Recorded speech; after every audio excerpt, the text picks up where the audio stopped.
Get money, stay about the way, that's my MO. Pick up out the sticky OZ with my kinfolk. Beating down your block 5.0 Lorenzo. Mossberg on my side, it's the Andy and what show. First I'm gon' stash some chips.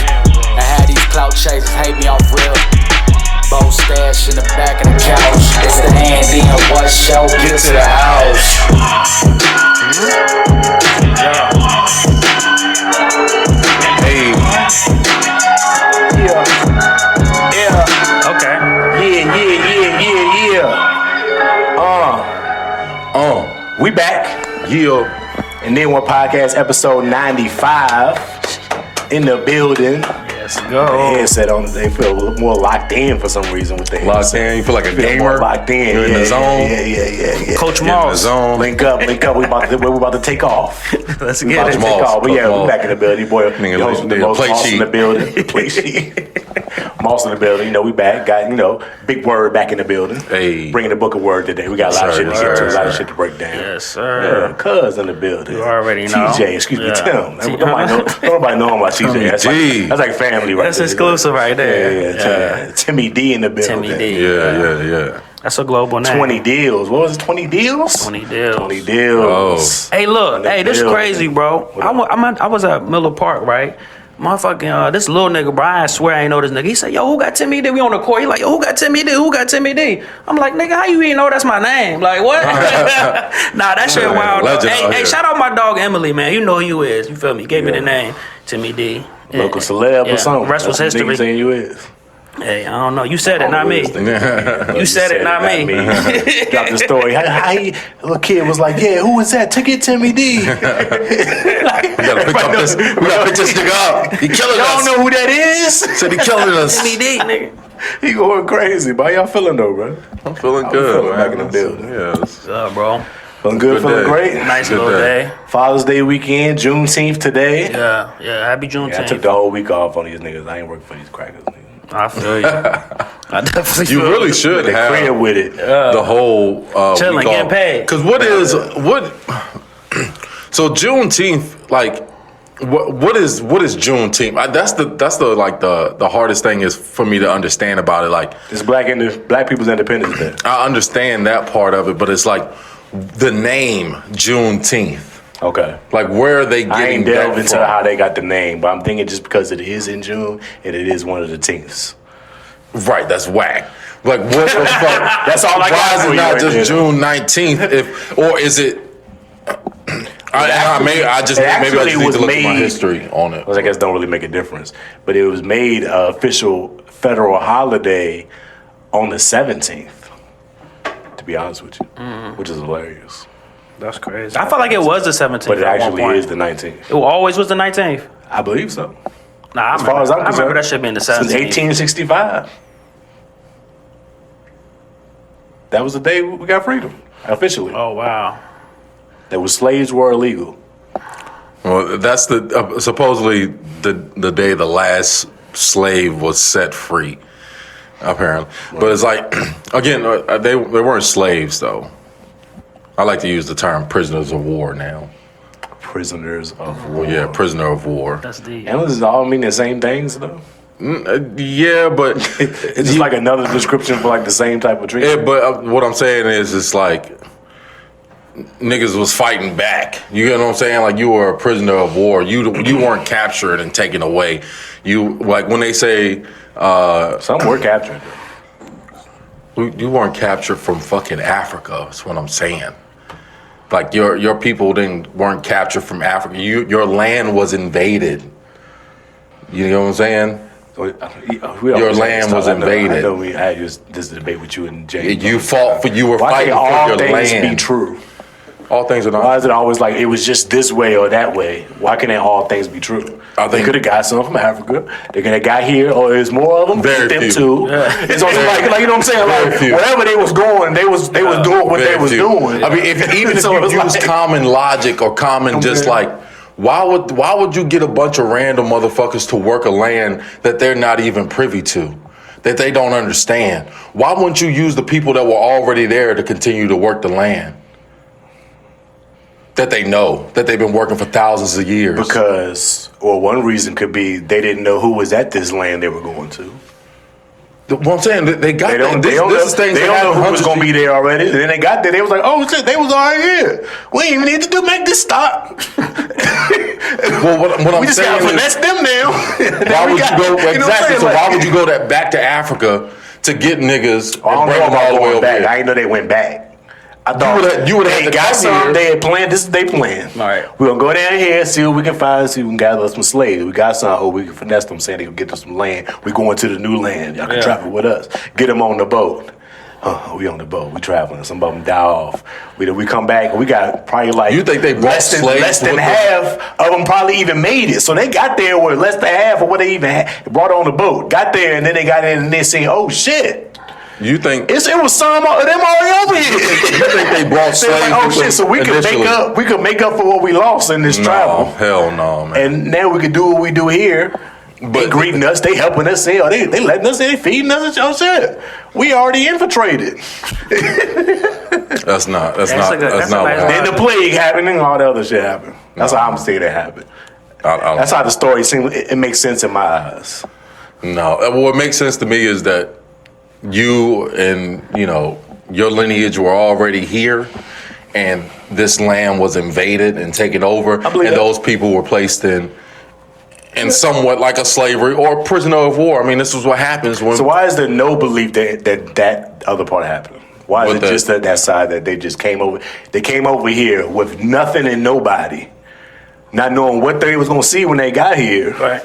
You know what I'm saying? Like, that don't seem like that's a more logical way of going about it if they knew what they was coming over here to do. They didn't know who was over here. They didn't know how it was going to be. They didn't know the people they was going to see when they got over here. How you know this is new land. How do you know that, though? Because they got here and said, allegedly, that they called them Indians because they thought they landed in India. They didn't know where they was. So if you're saying that sounds like a person that don't know where you landed at. They called them and where you went and how you got here. Indi means dark. For sure. Like indigo. Yeah. So that's really where that term comes from. Yeah. Or when people say Indonesian or like the Indo-Europeans and shit like that, just means dark.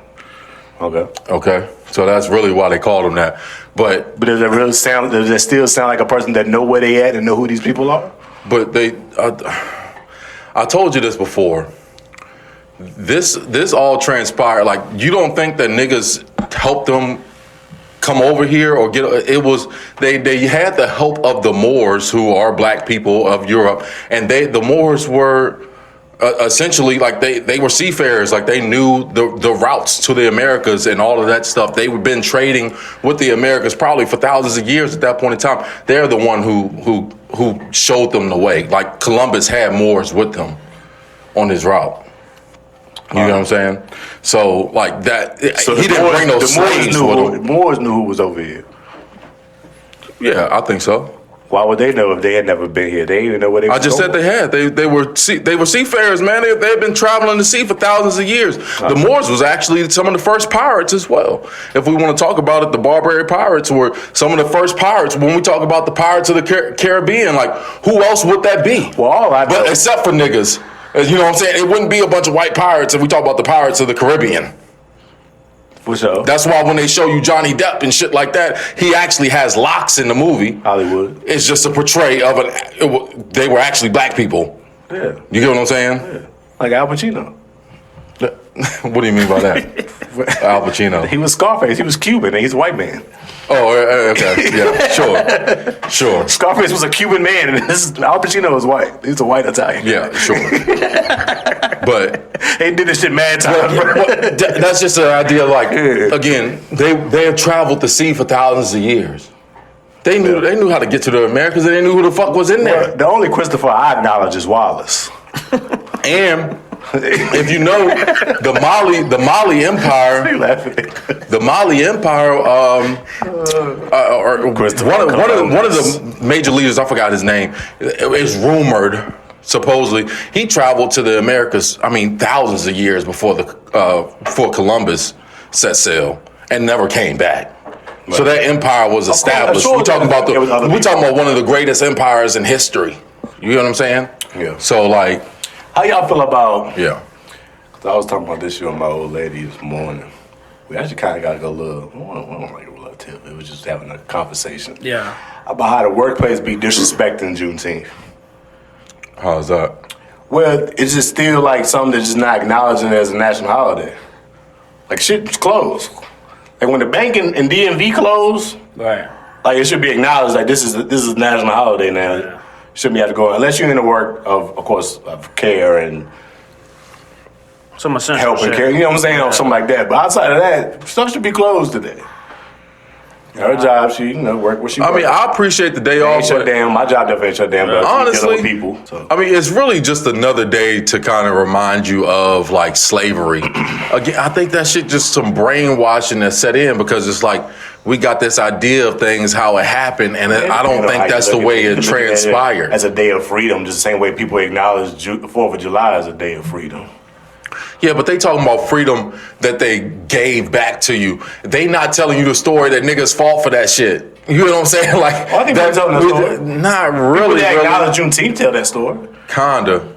Your You don't job want to gave hear you that the day story from off. people that don't acknowledge it. Your job gave you the day off for Juneteenth? Yeah. Shout out to your job, man. Shout out. You know what I'm saying? Shout out to your job. But I would just be on that shit. Cause like, my job, bro, I was mad like during, I'm on mad, but I was just, you just peep shit at work. It was Black History Month.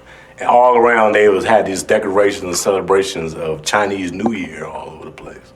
Well, nothing about Black History Month. That's though. crazy. They was celebrating Chinese. I'm like, Chinese New Year. I'm thinking like, yeah, I work with like residential people. I ain't got one Chinese motherfucker in there. It's one.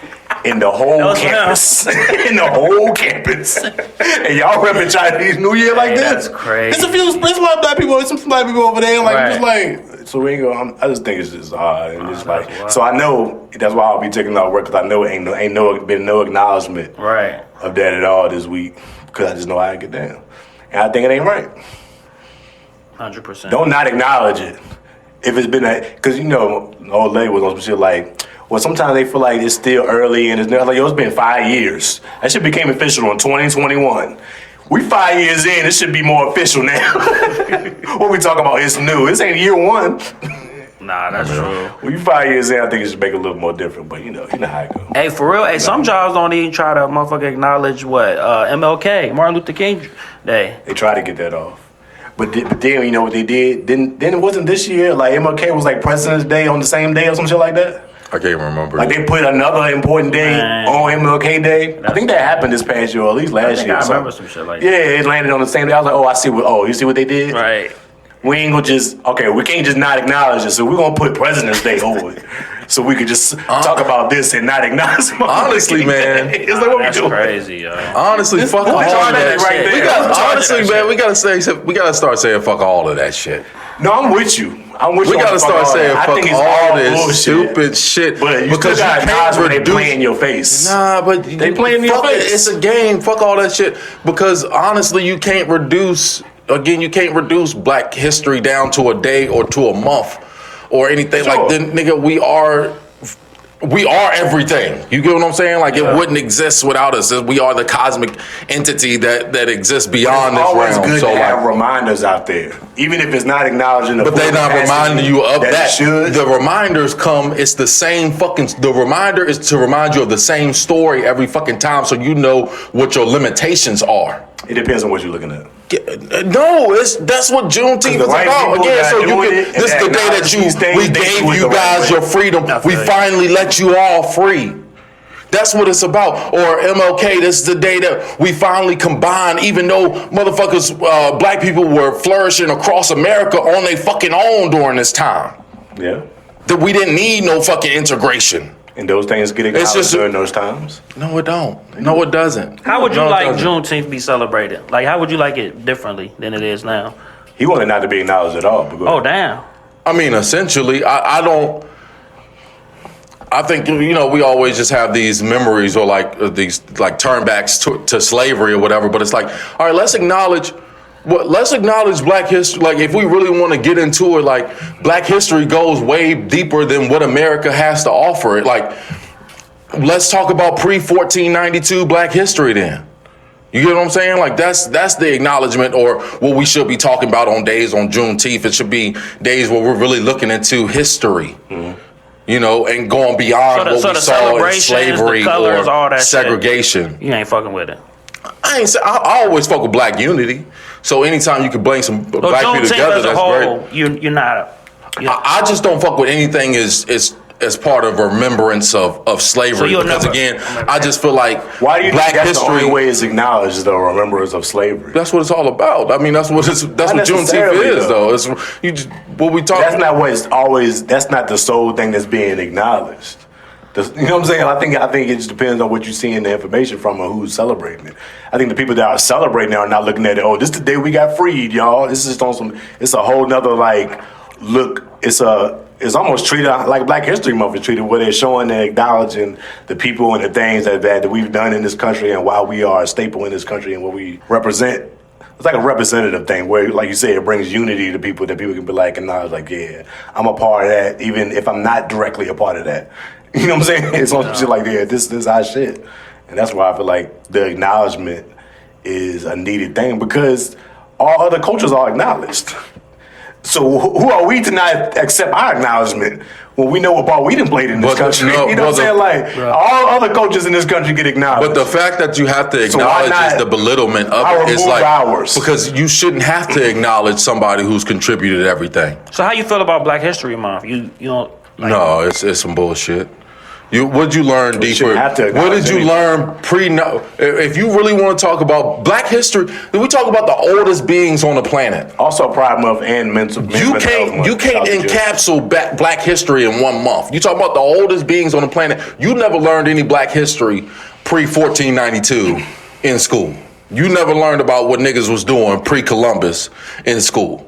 You learned about American Black history, and that's what they wanted to give you as far as what they say Black people were doing. So you don't think this generation has broke that model of only knowing information from what was taught in school?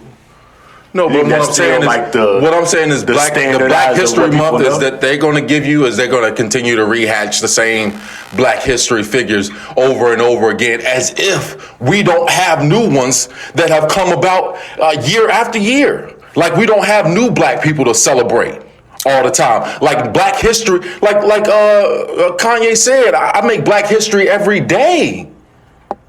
It's niggas making history every day that we don't talk about when we talk about Black History Month next year. We're going to rehatch and talk about the same because I don't mad all the time. I don't mad of them recently now.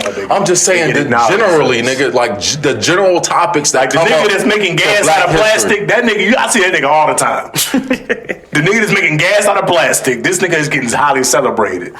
An inventor in the new age generation.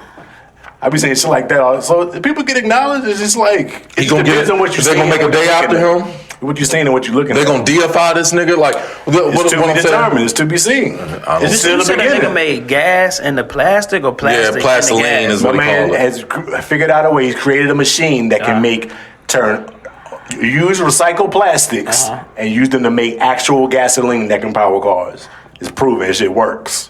Nigga that did this shit, and he been on IG Live showing the whole process for like a year some change or years of the process of making it, and he made that shit. Hey, nah, that's wild. The shit crazy, like that's crazy. And people acknowledging him and giving him his just due. Still got to see how it pans out as far as getting it widespread and being able to have people, you know, and the ones use that, and the figures that they really represent or give to you for Black History Month are the ones are like the docile figures who didn't really fight back, who always did preach like peace and shit like that. Like when we talk about the main ones, Rosa Parks, MLK and shit like that. But that's what I'm saying. Like those are the figures that they're gonna give you. They not gonna talk about Fred Hamptons and people like that. Like they really wanted to. He got a movie.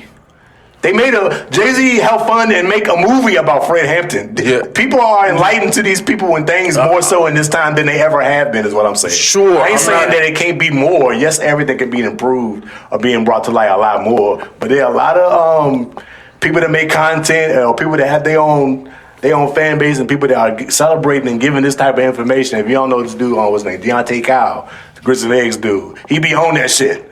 All new on black people, black strong people shit, talk about what shit people got going on, and helping people better themselves. The point is, it's disrespectful to even think you can reduce it to a month. Sure. That's the point. I think. I mean, I get that you can have what would be the time to celebrate your lineage and your people and stuff like that. You know what I'm saying? Well, I'm not saying that niggas shouldn't have a time to celebrate, but it's like we really need.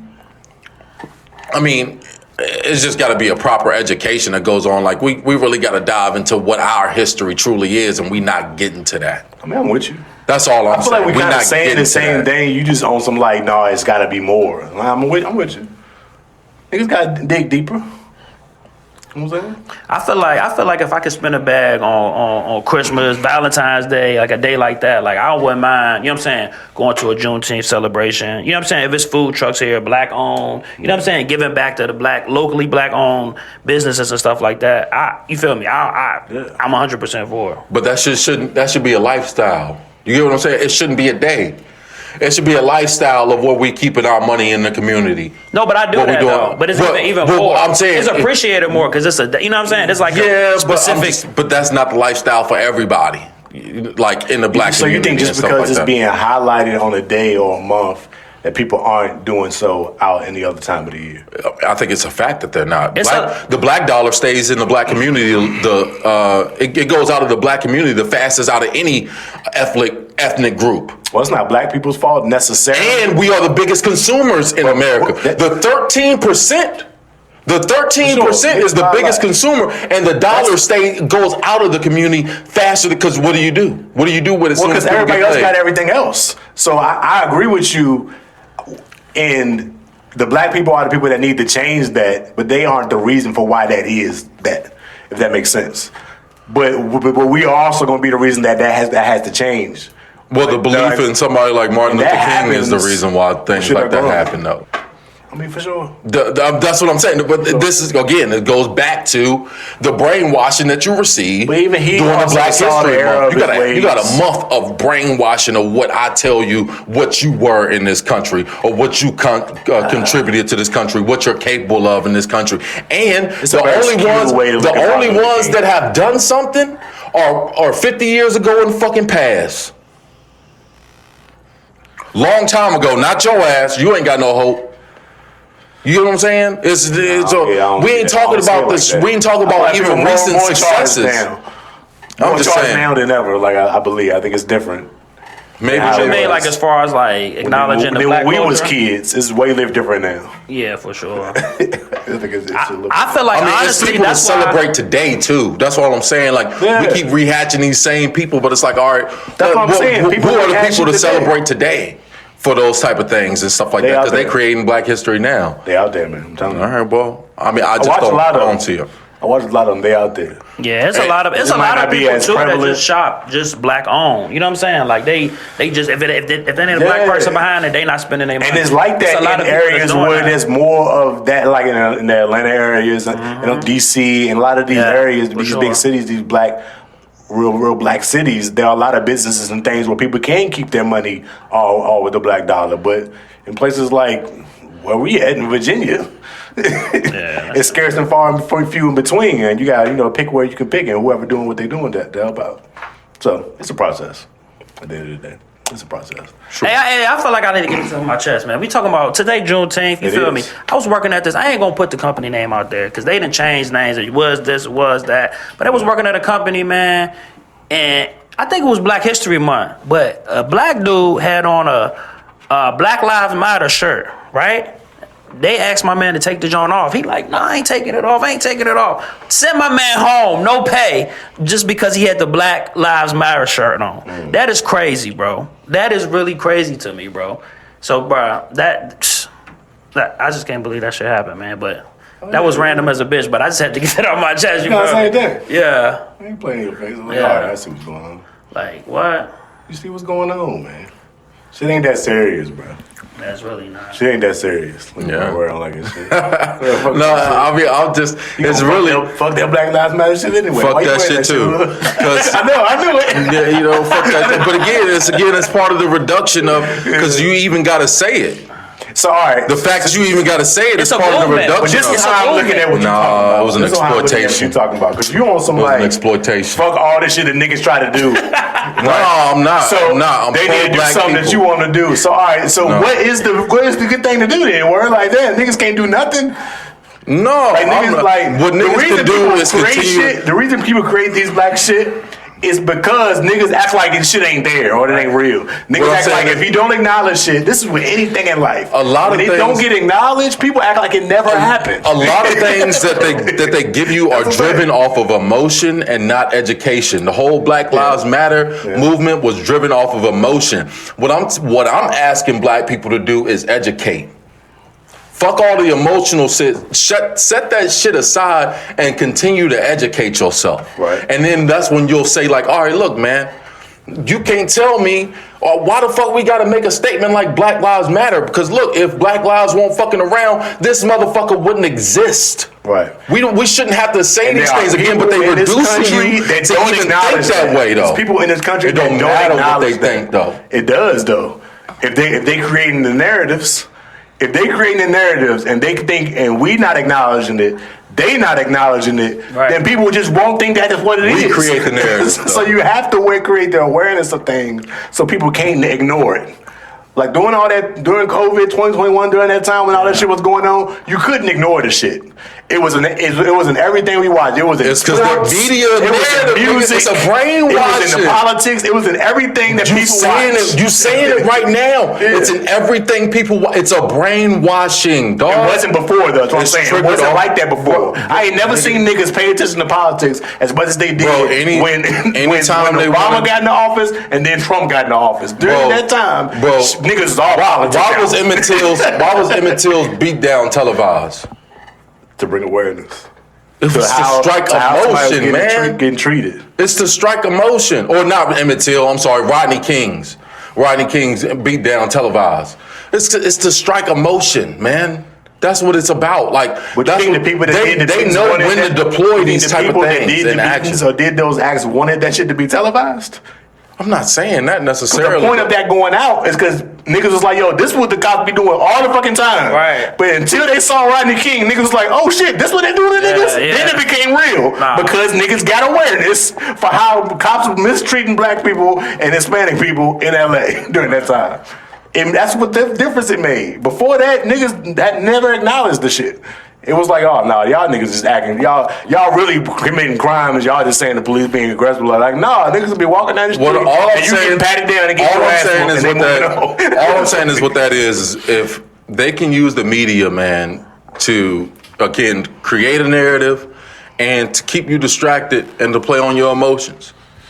I mean, that's what the media is. That's what it's for, man. Yes, that does happen. But I think That's exactly what it's you for. conflating two things with bringing awareness to something that people are not acknowledging. But we know.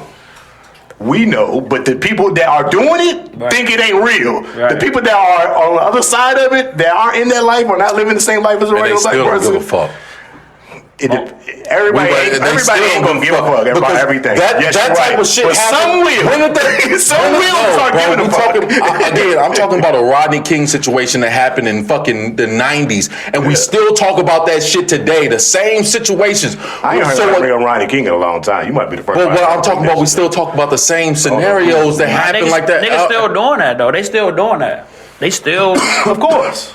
like, shit's not gonna stop. But what I'm saying is though, so what did that That's change 2020 again? and 2021 Nothing happened. actually happened. They just played with your emotions in these scenarios, right? And they know how to pull the same card again when they need to. I'm looking at it like this. Shout out to the media for showing that shit. Cause if, just like you said, if they weren't showing that shit on the news, niggas wouldn't have known niggas was getting beat. Like what? Y'all getting beat? Like, if nah, you I weren't know y'all living not. in LA or in California during that time, you ain't know what that. What Man, they niggas was getting doing. beat across the country by police. Yeah. Niggas know that. But that don't negate what we talking about though.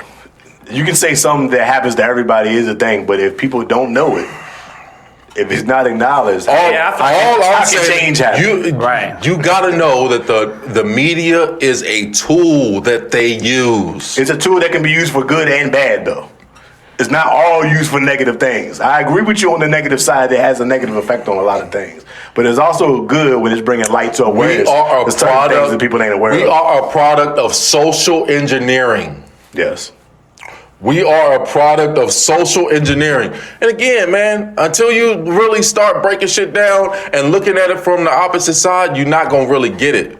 But, I mean, that's just the case, you know. The things that you've been fed, it's only reasonable to question the things that you've been fed all your life. That's all I'm saying. I'm with you. It's only reasonable to question it. I'm with you. And so, yeah, I'll leave it there. But in other news, I did want to talk about our Know Your Friends topic.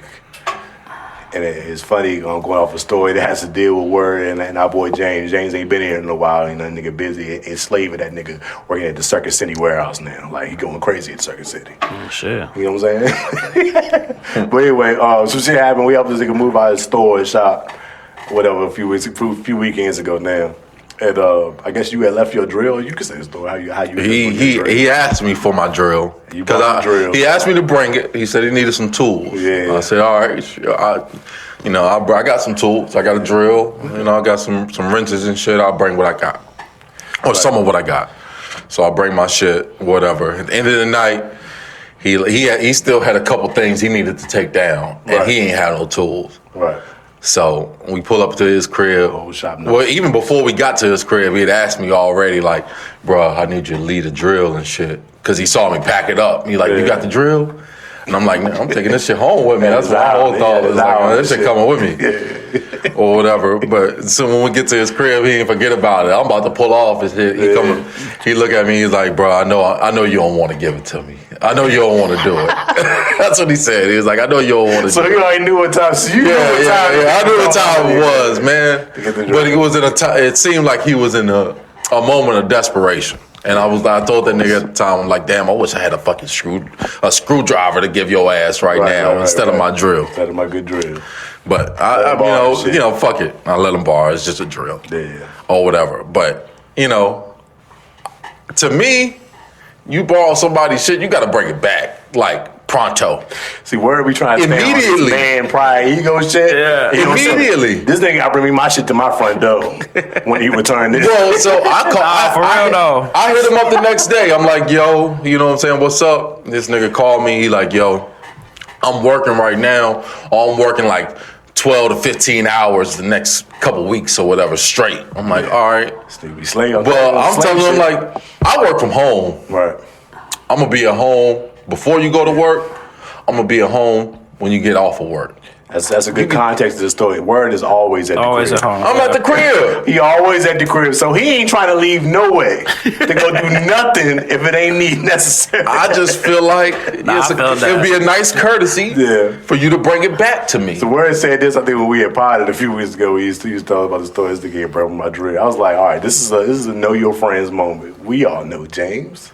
James is forgetful and just be doing shit. Because he always got so much shit going on. Unorganized stuff all over the place. You know how James is. I was like, you're not getting that drill until you go to his crib and get that drill. So I ended up doing that. That shit till December, nigga. I end up doing that because it's been a week. I'm like, fuck it, I'm in the area. Yeah. I'm hitting this nigga up. Yo, I hit him up in the morning. Yeah. He ain't never text me back and shit. I'm like, this is a bad sign already. Yeah. This nigga is either my shit lost or something, or I don't know. You know what I'm saying? Oh, he doing something. Yeah, he got something going on. Yeah.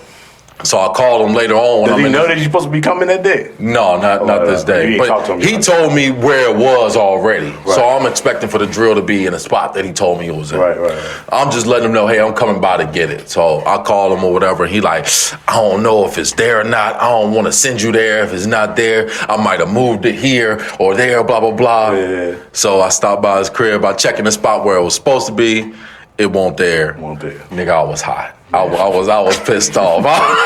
Cause this nigga in Florida, this nigga telling me all this shit on the phone. This nigga not even in town. He gone. I don't know where the fuck this nigga gonna be back. So I'm like, man, I got shit to do around the house with my shit, and I ain't got it. I was pissed. I was pissed. But I ended up getting my shit back. I hit it with the shit like a week later. Oh yeah, word probably banged it on you and rolled his hair at you. It was about a week later when I got my shit. So he had my shit for like 2 solid weeks. Yeah. 2 solid weeks. Oh, like 2.5, probably something like that. That get terrible, bro. Just also know your friends. You gotta know what your friend. You know your friend that you can like. All right, I should have came and picked my shit up the next day. In order and good shit. We gonna be good. I can let this nigga borrow this or you know what I'm saying? But you also know your friends like I know if I let this nigga get this shit, I'm not seeing this no more until I come get it. Nah, fact. You pulled up on him and grabbed it, or he dropped it off at the crib? No, I had to come. I had to come get it. Because at that point, I'm not waiting no more. Yeah. I just need my shit back. If you wait on him, you gonna wait. He offered to bring it back to me because I think he kind of felt bad because he knew I was mad. Yeah. He offered to bring it back to me, but I'm like, nah, bro, I'm gonna come get it. Yeah. I'm just gonna come get it because I ain't. Because that'll been another week. I ain't gonna be on no bullshit where we miss each other. You try to call me, I ain't see it. Some bullshit. I'll be there, bro. I'll be there. So I learned that lesson. If you want your shit, just go get it. Yeah, that's what it is, bro. You gotta go get your shit. You gotta get it. Depending on how it be. Even though you ain't supposed to. Y'all relate in any situations? What about you, cuz? Family, friends, you know how it be. Shout out to the graduation last weekend. My young one.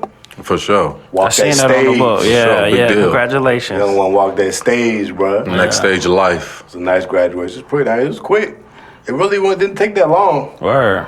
Like it was kind of not, but it was packed though. I was like, damn, it was a lot of people in that joint. Graduations be packed. That's why they moved them to to Liberty now. Yeah, the Vine Center Vine Center probably hold about we graduated at 10,000.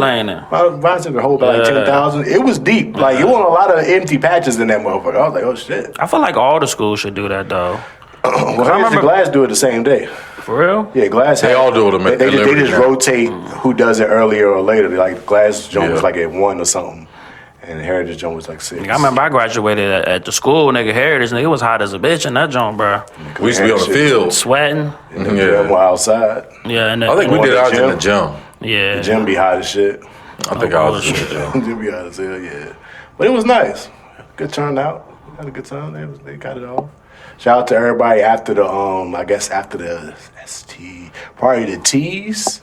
After the T's last name, they started running through names at the end. Word. And everybody just got loud in the arena, and it was just so loud you couldn't hear nobody's names no more. They just started running off. Right. I'm like, man, you ain't hear none of them last 30. Last 30 That's crazy. Ain't getting no shot. I was like, that's terrible, but it was good. Good turnout. Shout out to one handling business. You know what I'm saying? Oh, yeah. And y'all know any graduates?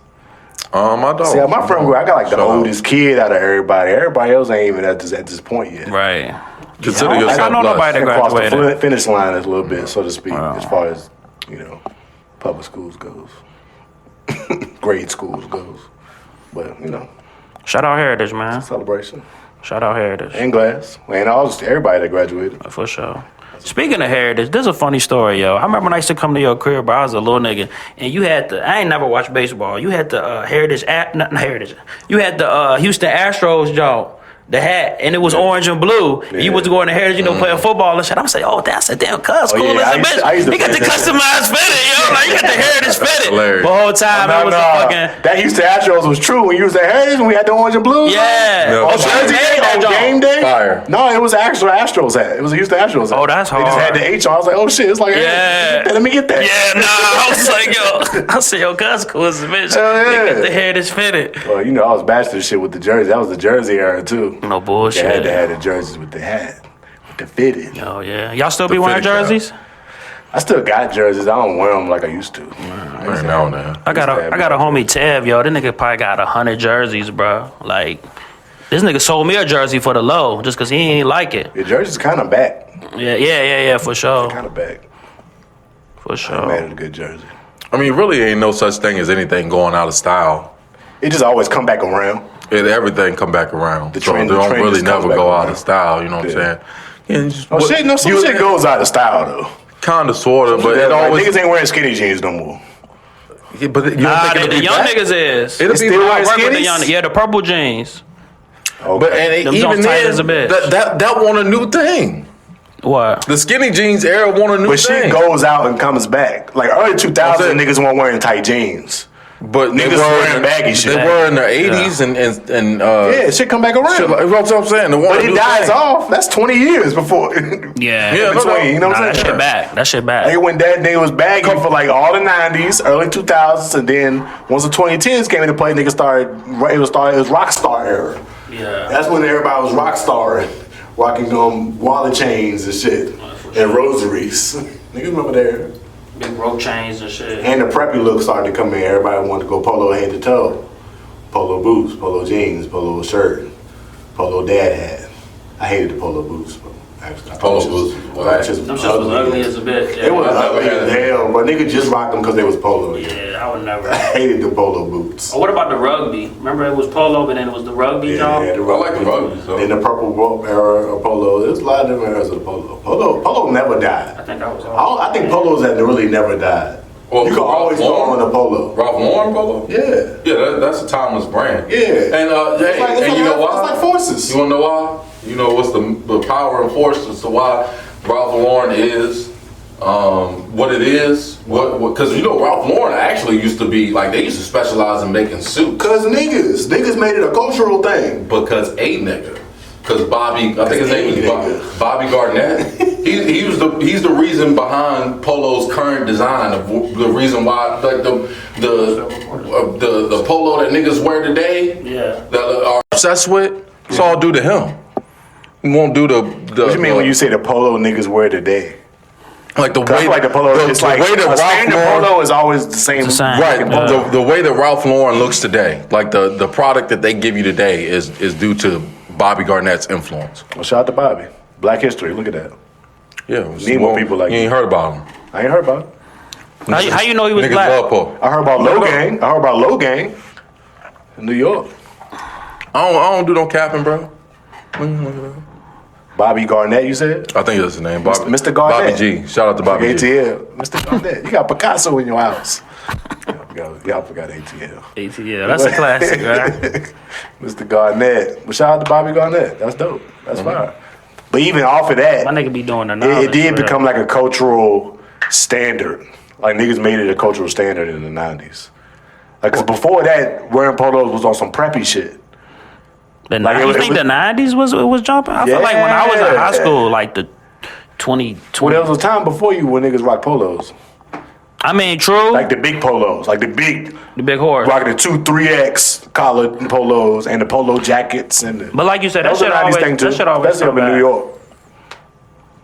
Because before that, it was looked at like as Carlton Right. was rocking polo. Carlton used to stay polo down every episode. Polo down. He was polo down, nigga. Polo down. He was They Mr. know. Horsepower before Mr. Horsepower. Nah, for real. Carlton stayed in the first polo. What Gucci say? Polo But to again, the flow, he was round looked at as down the like country Carlton. club. But again, Carlton was looked at as the country club preppy kid, so he was Yeah. rocking collar shirts every day, tucked in his plaid shorts. You know what I'm saying? Like, so that was the aesthetic. But niggas started to just rock them joints.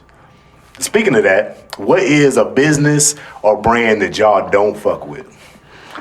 Like for your own personal reasons. It's not like, or whatever reason. Y'all just like, oh. Nah, y'all know that Wayne line? What he say? Polo, fuck that hill figure.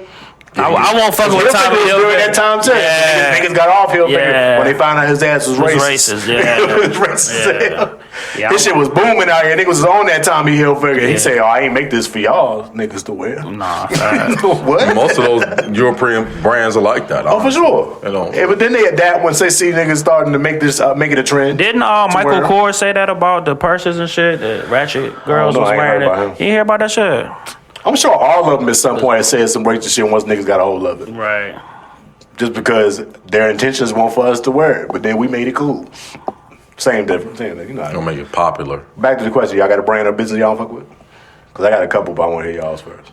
I just that Hilfiger, bro. Shout out my nigga Wayne. I'm a loyal fan, man. You never rocking with Hilfiger because what Wayne says, why? Nah, facts. Okay. I don't know. I can't think of something off top.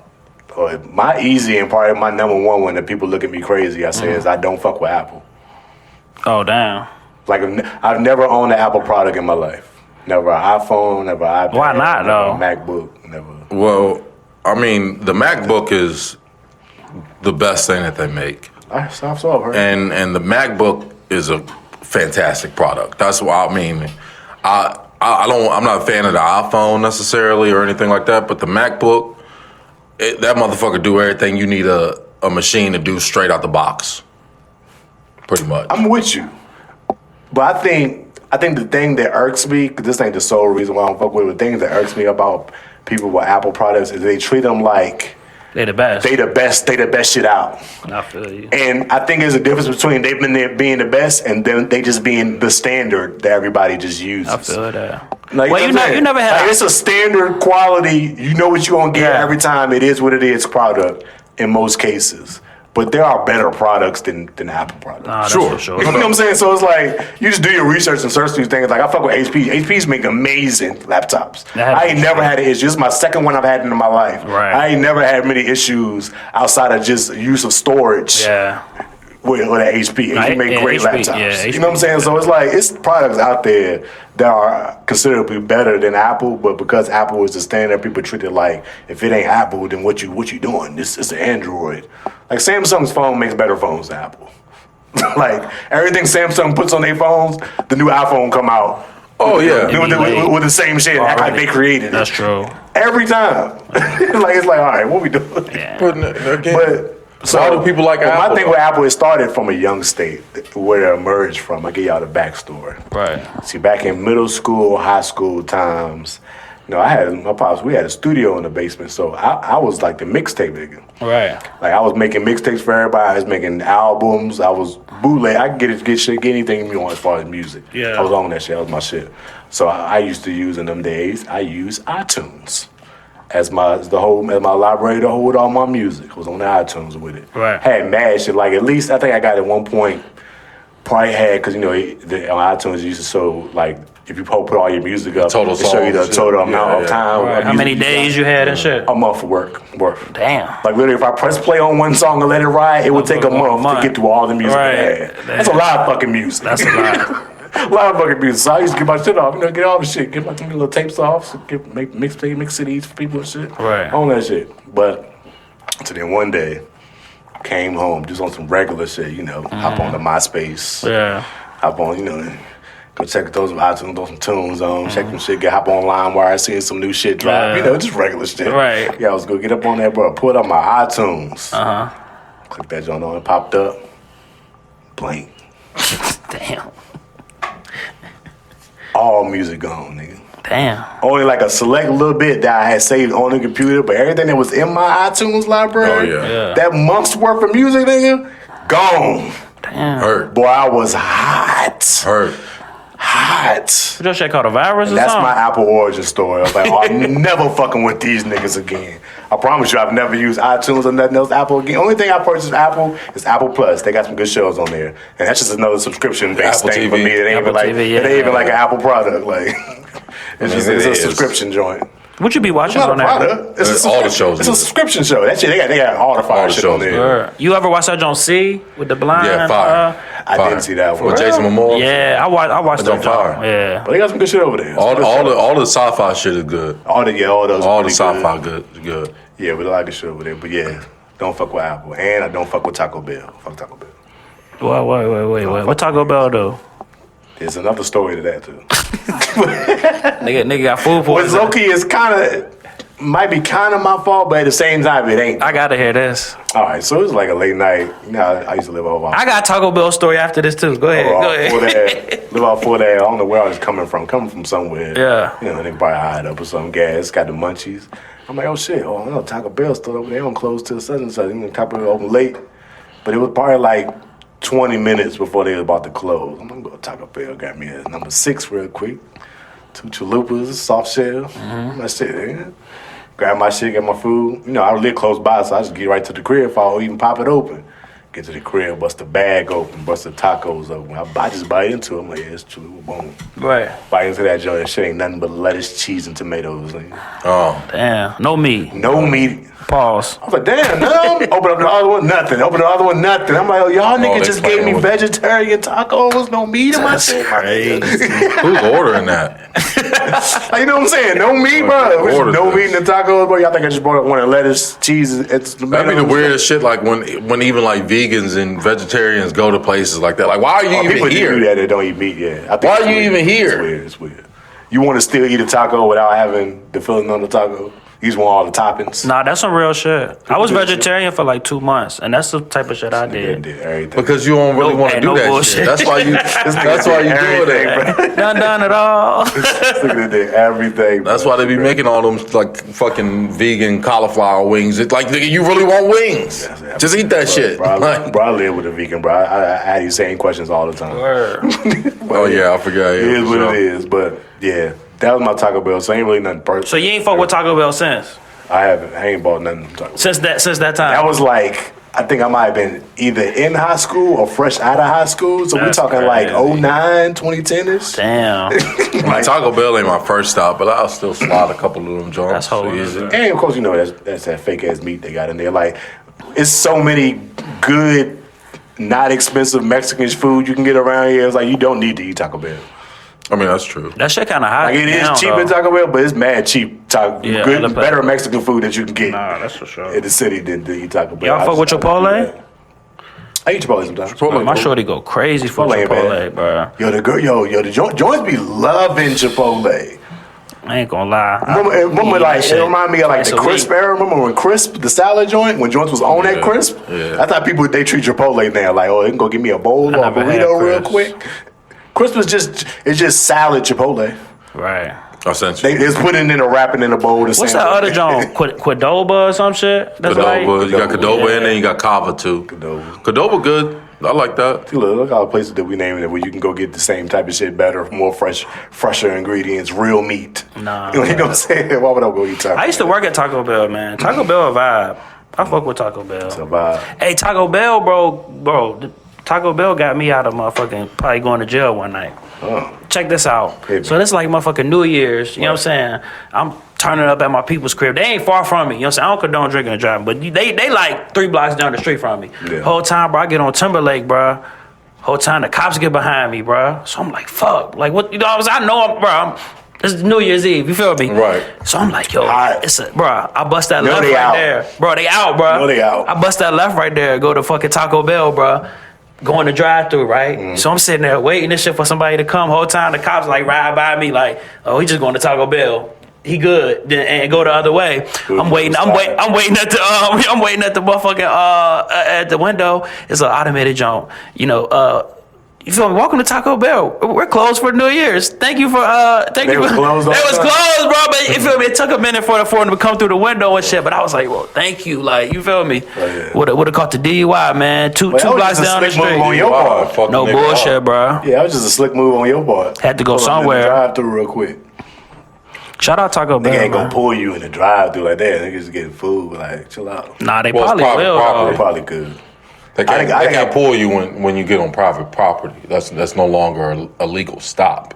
Oh, good point. At that point in time, once you, if that's when they hit the lights, like, I mean, they could still possibly have a traffic violation for you or But whatever. they have to hit the but- lights so you on the street and you can like pull in. I mean, I don't know if they have to, but like, essentially, like, you can't initiate the traffic stop on private property. Right. Like, it's not a traffic stop. Right. You know what I'm saying? I'm on private property. What are we doing? Did they call you? Did Taco Bell call you? Right. You know what I'm saying? Yeah, that makes sense. Shit, the police can do any motherfucking thing they want to. At the end of the day, yeah. If they want to get it off, I mean, They'll they find can a way. in that moment in time, I guess, but And then for you to be there, you gonna have to get a lawyer and all this. Like, man, I hate the fucking court system, bro. Like, that shit is. That's why I try to stay out of trouble, bro. I ain't doing nothing, you bro. gotta stay out of it. I ain't about to pay no money Get in it. to get out some shit that I know I didn't do. Like, yeah, nah. Part two. That part two. I mean, look, Get to what you about niggas getting paid off of some shit. Like, if you know that your rights have been violated, you can get a major check, and you might not even have to work for a while. Just saying, like, you can get you a lump sum if you know what you talk about, and you know, like, study on your rights and shit. Because yeah, they can do what they want to do, but the motherfuckers got to pay too if you know who to talk to afterwards. You get what I'm saying? But think about the work you got to do to do. You know what I'm saying? The money, you gonna have to get a lawyer. You gonna have to go to court. yeah, you can get reimbursed for all of that shit, especially if That's you if you know when win. your rights have been violated. It's a guarantee you're gonna get a payout. Yeah, It's a guarantee. They gotta pay. You violated constitutional rights. Yeah, everybody got those. Know what your constitutional rights are. As long as you can prove it. As long as you can prove it. I mean, it's easy to prove a violation of constitutional rights, though. Well, I think that's fairly easy, but Sure. yeah, you gotta know what those things are. But it's a lot of times you get in conversations with authority or police officers and stuff like that, and you don't know the law. And they don't either, because for some reason the motherfuckers enforcing the law don't have to take any kind of law classes. Nope. Don't have to go through any kind of education system to learn what the law is. There's plenty of cops out there who have no idea of what the actual law is, or they swore the oath to the Constitution, but they can't give you each one of those Constitution. Like they can't give you each one of those amendments. They ain't lawyers, they're law enforcers. Right, but how do you look at the technicality? How do you enforce? I'm just how do you enforce the shit? But how do you enforce a law that you don't know? Exactly. It's impossible. Got motherfuckers enforcing the law that don't know the law that they enforce. You should have to go to school to be a cop. Like not at the police academy. Like you should have to go through like law school to be a police officer. Well, that would trickle down to a whole nother thing, because then police officers will have to make more if you have to go to law school. And they should, though. Yeah, if the job was done correctly, it would make it a lot more efficient, but it'll be a longer road to get there to get a police officer. But the police officers will be better, high quality police officers. I'm with you. Yeah. But that would have to happen also if they have to now go to more school and get a law degree. And I'm not saying like they got to be a fucking lawyer and go to school for 8 years or something, but they should at least have to study law for a period of time. Not an attorney, that should be lawyer, they just a requirement. get a law degree, like a basic law. Well, not even a degree. Like you just that. need to study. You need to do some type of courses where you're literally studying the law, like basic law courses and shit. I feel you. You know, that to me, then it would all start to make sense after that. Speaking of law, somebody laid down the law on some people last week. Laid down the law. Yeah, I guess. I was just trying to make a transition. Oh. And the Knicks are the new champions of the NBA, bro. Yeah, we ain't talking about that. I see that. No. You talking about when Shorty was twerking on the joke? Nah. They're gonna get to the game, bro. Let's get it. What are you talking about? The Shorty twerking? At the parade, it was like a black Shorty up there. It was like a white girl they up been there. showing up at the parade. Bro, they were going crazy. But you see, she dragged her down. Then white John started hitting her in the head. She got down. Boop boop. Man, hey, I'm gonna have to tag you in the clip, bro. That shit funny. But the Knicks won the chip, beat the Spurs 4-1 series. Yeah. They went 16-3 throughout the playoffs. Only 3 L's. All of them are within 1 point. I think a total of 6 points is what they lost by. Damn. In the whole playoffs, 2 sweeps. Got Wemby and them up out of there. I think we didn't record last week. It's been 2 weeks since we recorded, so we didn't talk about that comeback game. I think the comeback game might have happened the last time we played with right. We ain't finished the game when we talked about it. That comeback game was a game 4 because they had lost game 3. Game 4 was in the Garden again. At that point, nobody had won at home. Knicks went down big early at half. They got down to as much as 29 points, almost 30 points. 29-point deficit. Third quarter came in, they were shooting a lot of threes, weren't getting a lot of buckets. And the Knicks start cutting that shit down one by one. By the time fourth quarter comes, you know what time fourth quarter is. It's Jalen Brunson time. Nigga not missing. He not missing the thing, and they took that shit all the way there and came to a last second joint. And a couple flusters by De'Aaron Fox, which people on De'Aaron Fox's ass from this game and the closeout game in Game 5. And I just want to say, niggas got a point. The spotlight to who the spotlight need to be on, and that's Wembanyama. He missed 2 lately free throws in that fourth quarter when it was up to help seal that game. Boom, fourth quarter, big time buckets. You the man, you the leader of the team. You the squad. You screaming in the first half. You in Mike Mitchell Robinson's head. I'm in your head. Right. I'm in your head. You did say that. I'm in your head. You did say and that. And then y'all blow a 30-point lead. Yeah. I mean, pretty much you should never. You up 29 points, you should never lose that game. Right? Like, it's nuts. And especially if you got a 7'5" all-star defensive player of the year, generational type talent player. And I think it really stems to the way that like basketball is kind of played now. Yeah. Because I mean, it's no way you should have had enough possessions to get back into the game. You get what I'm saying? Like, we just gonna toss the ball in and out. Who's stopping Wembanyama from getting the ball in the post? Like, we just gonna toss the ball in and out till you get and we gonna use the shot clock pretty much every possession till you get to a comfortable spot and he don't have a go-to move though, so you can't do that. Buckets. Guy get good shots. You up 29, shooting a bunch of threes while you up that much. You're bailing the other team out. Yeah. Because long missed threes turn into long rebounds, and that's fast break buckets. Point, yeah. It's easy, simple math. It's how basketball You got to works. slow the game down. Again, Down. Wembanyama should have had the ball in the post the entire second half, essentially. Top of the Making clock, plays out of the post. Top of the clock threes is easily the worst thing you can do when you're blowing a team out. You bailing them out. You making it easy. They ain't got to play no defense. You ain't making tiring them out or putting your foot on the pedal to end the game. And you let the team come back. Jalen Brunson going off. Y'all know Jalen Brunson is now, in the last 5 years, he leads the league. Jalen Brunson leads the league in fourth quarter points in the playoffs. He leads the league. He's done it for 5 years straight. Nah, that's Like crazy. it's something to be said about this motherfucker Jalen Brunson and how dominant He tough. and clutch he's been every year to get them to this point where they can win a championship. To end that game was off a Jalen Brunson 3 that he missed, and Anunoby tipping that shit in at the last second, which is like a picture-perfect Broadway New York moment. Amazing. Impact that you'll probably see this video for the next 20, 30 years. They'll keep replaying this every time the finals come back around. Just a crazy last-second shot to win that Game 4. And then after that Game 4, of the Spurs coming off a win in New York, I was like, oh, yeah, it's over. They just took their heart then. There's no way they can come back and win in this series now after that loss. That loss hurt the most out of any of them. Because, like, y'all had this game. Y'all could have win back-to-back winning in the Garden and going back home tied up 2-2. And we're talking about a whole different series. Y'all win that game. Yeah. And the Knicks won a bunch of games like that, like coming down. Like the Cavs, I think, were up on the Knicks pretty much every game in the series that they played and got swept, won't they? Like the Cavs was up like double-digit points. And the Spurs, when they was up every game, 73% of the series. Yeah, they was up every game. And lost 4 out of 5 games. You know what I'm saying? Like, what we doing? It's nuts. Nah, that shit on the coach though, man. That shit on the coach. Coach bro. gotta get something too. You gotta know when to call a timeout. You can't let the other team go on a 15-point scoring streak. Run some play, like you said. Run some plays. And you don't slow this shit down and make these niggas run the clock out. Like that's nuts. But again, it's the era of basketball that it's just, again, it should be an impossibility when you got a 7'5" dude who can score. Young coach, man. You know, but it's young team. Yeah, it's a sign of youth for sure. It's the first time in this playoff where they actually look like, oh, y'all had too much dip on y'all chip.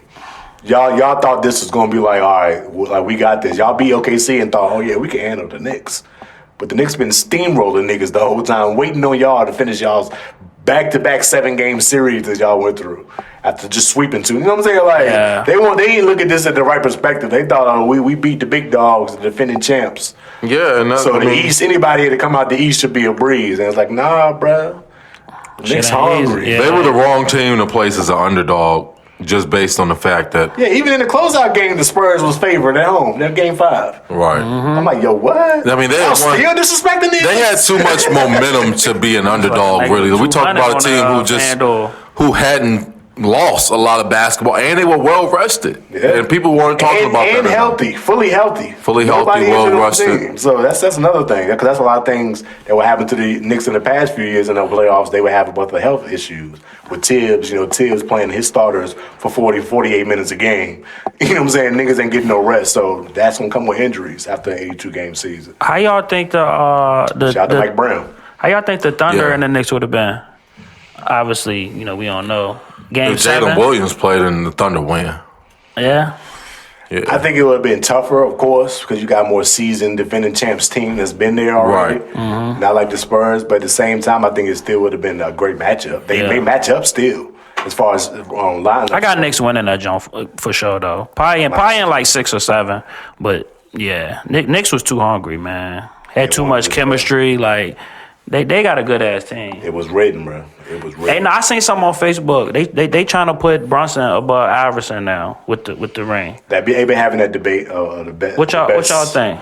Best small point. Yeah. To ever play. Right. Is he over Iverson now with the ring? Not as far as like Better basketball player. no, he ain't a better basketball player than Iverson. It's hard to say better basketball because I do think they do both of this. They do the same things great. Yeah. You know what I'm saying? They both are Iverson a better athlete. Liability on defense. Well, yeah, he's smaller. He's smaller than Brunson. But you got to put Brunson. You got to put Brunson in the conversations of the greats now, though. Well, You were great so AI far. won MVP and scoring champ. Yeah, I don't think he. Like- I don't think you got to put him in the conversation with the greats. I think he had a great finals run, and this is a big moment for the Knicks. And he a New York Knicks legend. But I mean, what do you mean when you say put him in the conversation with the greats, like the all-time great point guards or some shit? Like I think you can put him in an all-time great point guard conversation. What? There ain't really that many great point guards, for real. If you really What are Like- you talking about? Hold on, stop, time out. What? Are we talking about top 10? You talking about top? What? like top what- PGs, top 10. What top realm of? He in the top 20. Possibly, sure. I put him in the top 20. I wouldn't say he's top 10 yet. Just take out we talking about a lot of like. I mean, Oh, but we talking about just point guards though, not in like a total like just point guards. Yeah, Just point guards? Point guards. And is he above the guys He with might no be ring? right outside that top 10, the top 10 now, bro. He even brought the Knicks a chip, bro. That's a different type of chip to win. That's a different type of chip to win than like winning the chip with the Lakers or Sure. one of these teams that got mad chips. Like, Yeah. Knicks got some chips, but they ain't got one in 53 years. Like, out of all the legendary players that they came through the Knicks, Brunson got it done as the smallest player out of any of the stars that the Knicks had. That's a large feat. Yeah, no doubt, and that's what's elevating him. And I mean, it's not like he just had a magical moment. Brunson been a killer for a minute. Like I said, he's been consistent every year with the Knicks. He been doing this thing for a minute, and that goes back to show too. Like the Mavs, I mean, that's the worst. That had to be the worst front office in basketball. I don't know how we got to the Mavs because they let him go. They let him go, and Luka. They got him in the same. I think it's safe to say I have no defense for the Mavs. You got him in the same draft. They fucked it up, but you know who really shitty? It's the fucking Minnesota Timberwolves. Oh, for letting Cat go. No, because think about it. Think about how many people that was on that Timberwolves team with Jimmy Butler, Mikal Bridges, Cat. What's my name? That went to Golden State. Your boy Andrew Wiggins. Mm-hmm. All of them left, and Jimmy left. Jimmy didn't get the ring. He took the finals twice, but didn't get the ring. But Cat, Bridges, whatchamacallit, that's his name. Teague. Not Teague. Teague left when he got one too. Wiggins, all of them went to that next team and won the ring. I was like, oh shit, everybody y'all let go. I guess it starts with KG. KG started that shit. KG was a Timberwolves legend. As soon as he left, came to Timberwolves, got him a ring. Every time they stars leave, they go and win a ring. They got to be sick. And these are all guys that they drafted. Yeah. Like every single one of them were top number one draft picks. Cat was the number one draft pick. Wiggins was. KG was. I don't think Jimmy was the top one pack. So it's like they drafting the right players. Yeah, they getting the right guys. They ain't keeping them. They not putting it together. They But like you said, hey, shout out to Mike Brown too, though. He ain't getting enough credit He a good coach. in this whole situation. We talking about a dude who done won multiple championships at this point in time, and he'll never be in the multiple. Yes, he do. Do we got He won with LeBron. No, they lost one with Mike Brown. Oh yeah, you're right. Yeah, he you're went right. to the finals with them, but they lost. to the Warriors. Golden State. You got a couple of Golden State, even though he wasn't the head coach there. Yeah, not the head coach. So- Yeah, he went. But he been with a couple programs. I think that won it all. This is his first ring as a head coach. Okay. Yeah. Okay. So, well deserved. Great career. Been to the finals a few times, a good handful of times. Good to get one, especially good to get one for the Knicks. Like again, it's still a ring that matters a little different. It's like to compare, like I guess to the NFL, like if Dallas was to win a ring, right? Like as far as importance to their league, right? As far as teams go, Knicks is that important to the NBA of them winning this chip. If Dallas was to win a chip, you know how ridiculous they fans would be right now, because of how long it's been and how popular the team is. Like the Knicks is the same way. The Knicks is probably the only team in that New York area that everybody in New York rock with. And they got mad teams. But all of them, considerably, they all fuck with the Knicks. Right. So it's like a different level of the New York team for them. But well deserved, bro. Niggas handle business. Yeah. Shout out Knicks, man. Great win. Brunson has more 40-point playoff games than Steph, Bird, Kyrie, Dirk, D-Wade, Jokic, Kawhi, Tatum, Luka, Shea, and Giannis. 40-point games. That's nuts. That's nuts. Playoff or just 40? In the playoffs. In the playoffs, yeah. That's what I'm saying, bro. The greats, my nigga. No, come on, bro. Bronson like that. It's a different level. No doubt. Bronson like that. No doubt, but he's not a top 5, top 10 point guard yet. I mean, both things can be true. He's still early in his career. Is he even 30 yet? No. Like, it's still early in his career. He He got a only lot like more time. 7 years in or something. Yeah, he 6, got a 7 lot years more time to run up his stats. For sure. I'm just saying it's just early for him to be in those conversations. For sure. It took They were like Curry 29. damn near his whole career before people started putting him in the top 5 or whatever it is. Like, give him some time. I mean, he gonna get there. You know, he keep it up at this pace for sure. Yeah. And he ain't got to win no more rings to do it. That's what I'm saying. Do you think he needs to win another chip? No, he ain't got to win no more rings to do it. I think the fact that he won a Knicks a chip, he ain't got to win no more rings. He just got to keep balling. Yeah, he's got to keep balling. Running up his stats and his numbers and his accolades to add on to his resume. I feel like to be in the top 10, though, he need at least like 2 or 3. For a point guard, though, it's a lot of great point guards that ain't ever win one. That's what I'm saying. Is he higher? Like Steve Nash, a 2-time MVP, he ain't never win one. Yeah. Right. Like, there's guys like that. Chris Paul ain't never win one. He's a top 10. I'm saying, as you put in Russell Westbrook ain't never win one. He's a top 10 player. You know what I'm saying? So I don't think you can put that on a guard because we ain't never seen a point guard, be the guy on the team and win a chip. We've seen people try to do it, like with the AIs and the Westbrook and Curry. Curry is an anomaly. He's the best all time. Man, that's what I'm saying. Like, he's in a different category himself. So, yes, Curry did it, but that's not what people regularly do. Like, people ain't drafting no point guard number 1 overall, expecting them to be the handle of their team. You just don't see that. You know what I'm saying? Right. So we're talking about Magic Johnson, Steph Curry's territory. But again, this is a 6'9" point guard that can handle the rock. This is a motherfucker that can shoot as soon as he step past half court.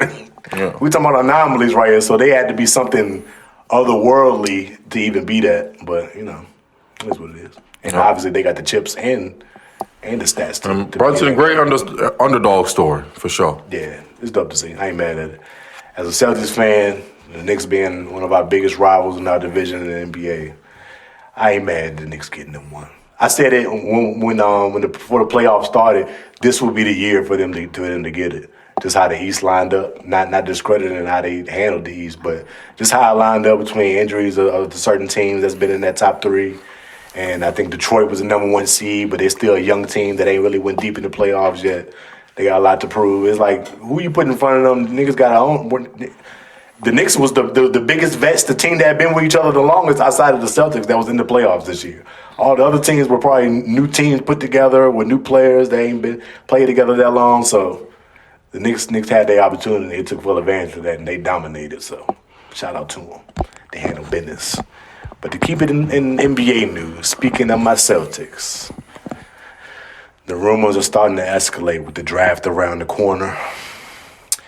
And they're alleging that the Celtics have sent out a couple trade offers for Giannis already.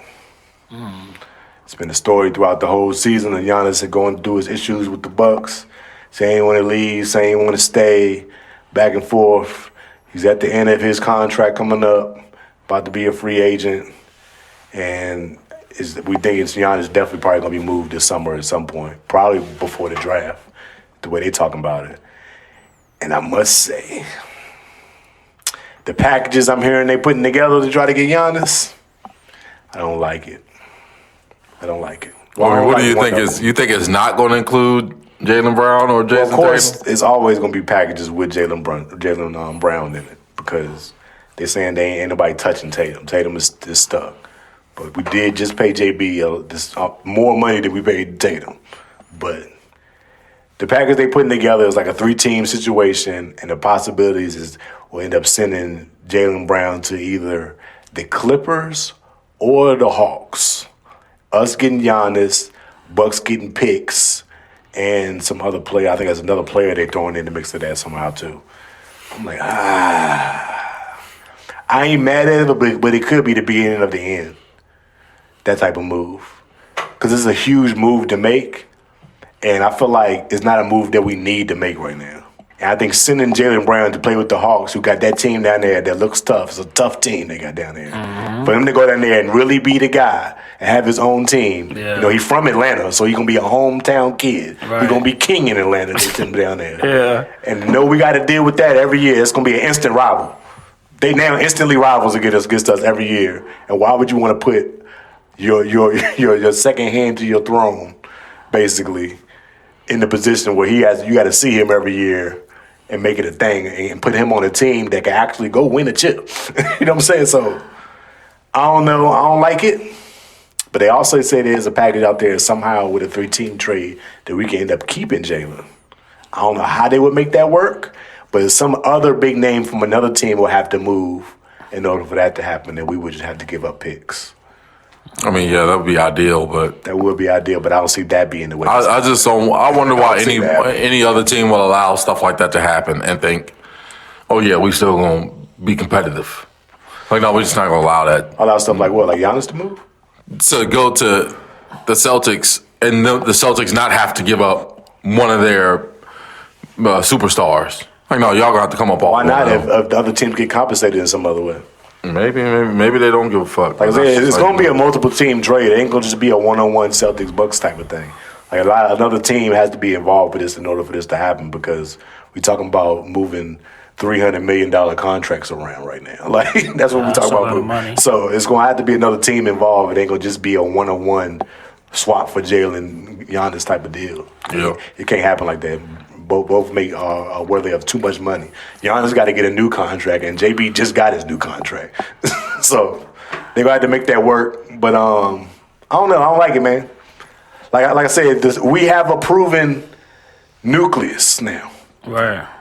JB and JT won their chip together. Mm-hmm. After all the years y'all saying it couldn't work out, they actually ended up winning the chip. And JB was the Finals MVP. Why would you want to break that up now, 2 years removed from that last championship? It don't make sense. Keep it together and try to add another piece just to help them two. Go for another one. That's how I think you should go about it. I love Giannis. But also, Giannis is injury prone. And that's something that Jaylen Brown and Tatum have been great in their whole careers outside of Tatum popping his Achilles last year. That's his first injury of his career. Right. Both of them are 80 to 82 game players in the season. They don't miss a lot of games. So why would you want to break that up for a guy that you know is going to miss games in Giannis? You know what I'm saying? Like, why would you even do that? It don't even make sense.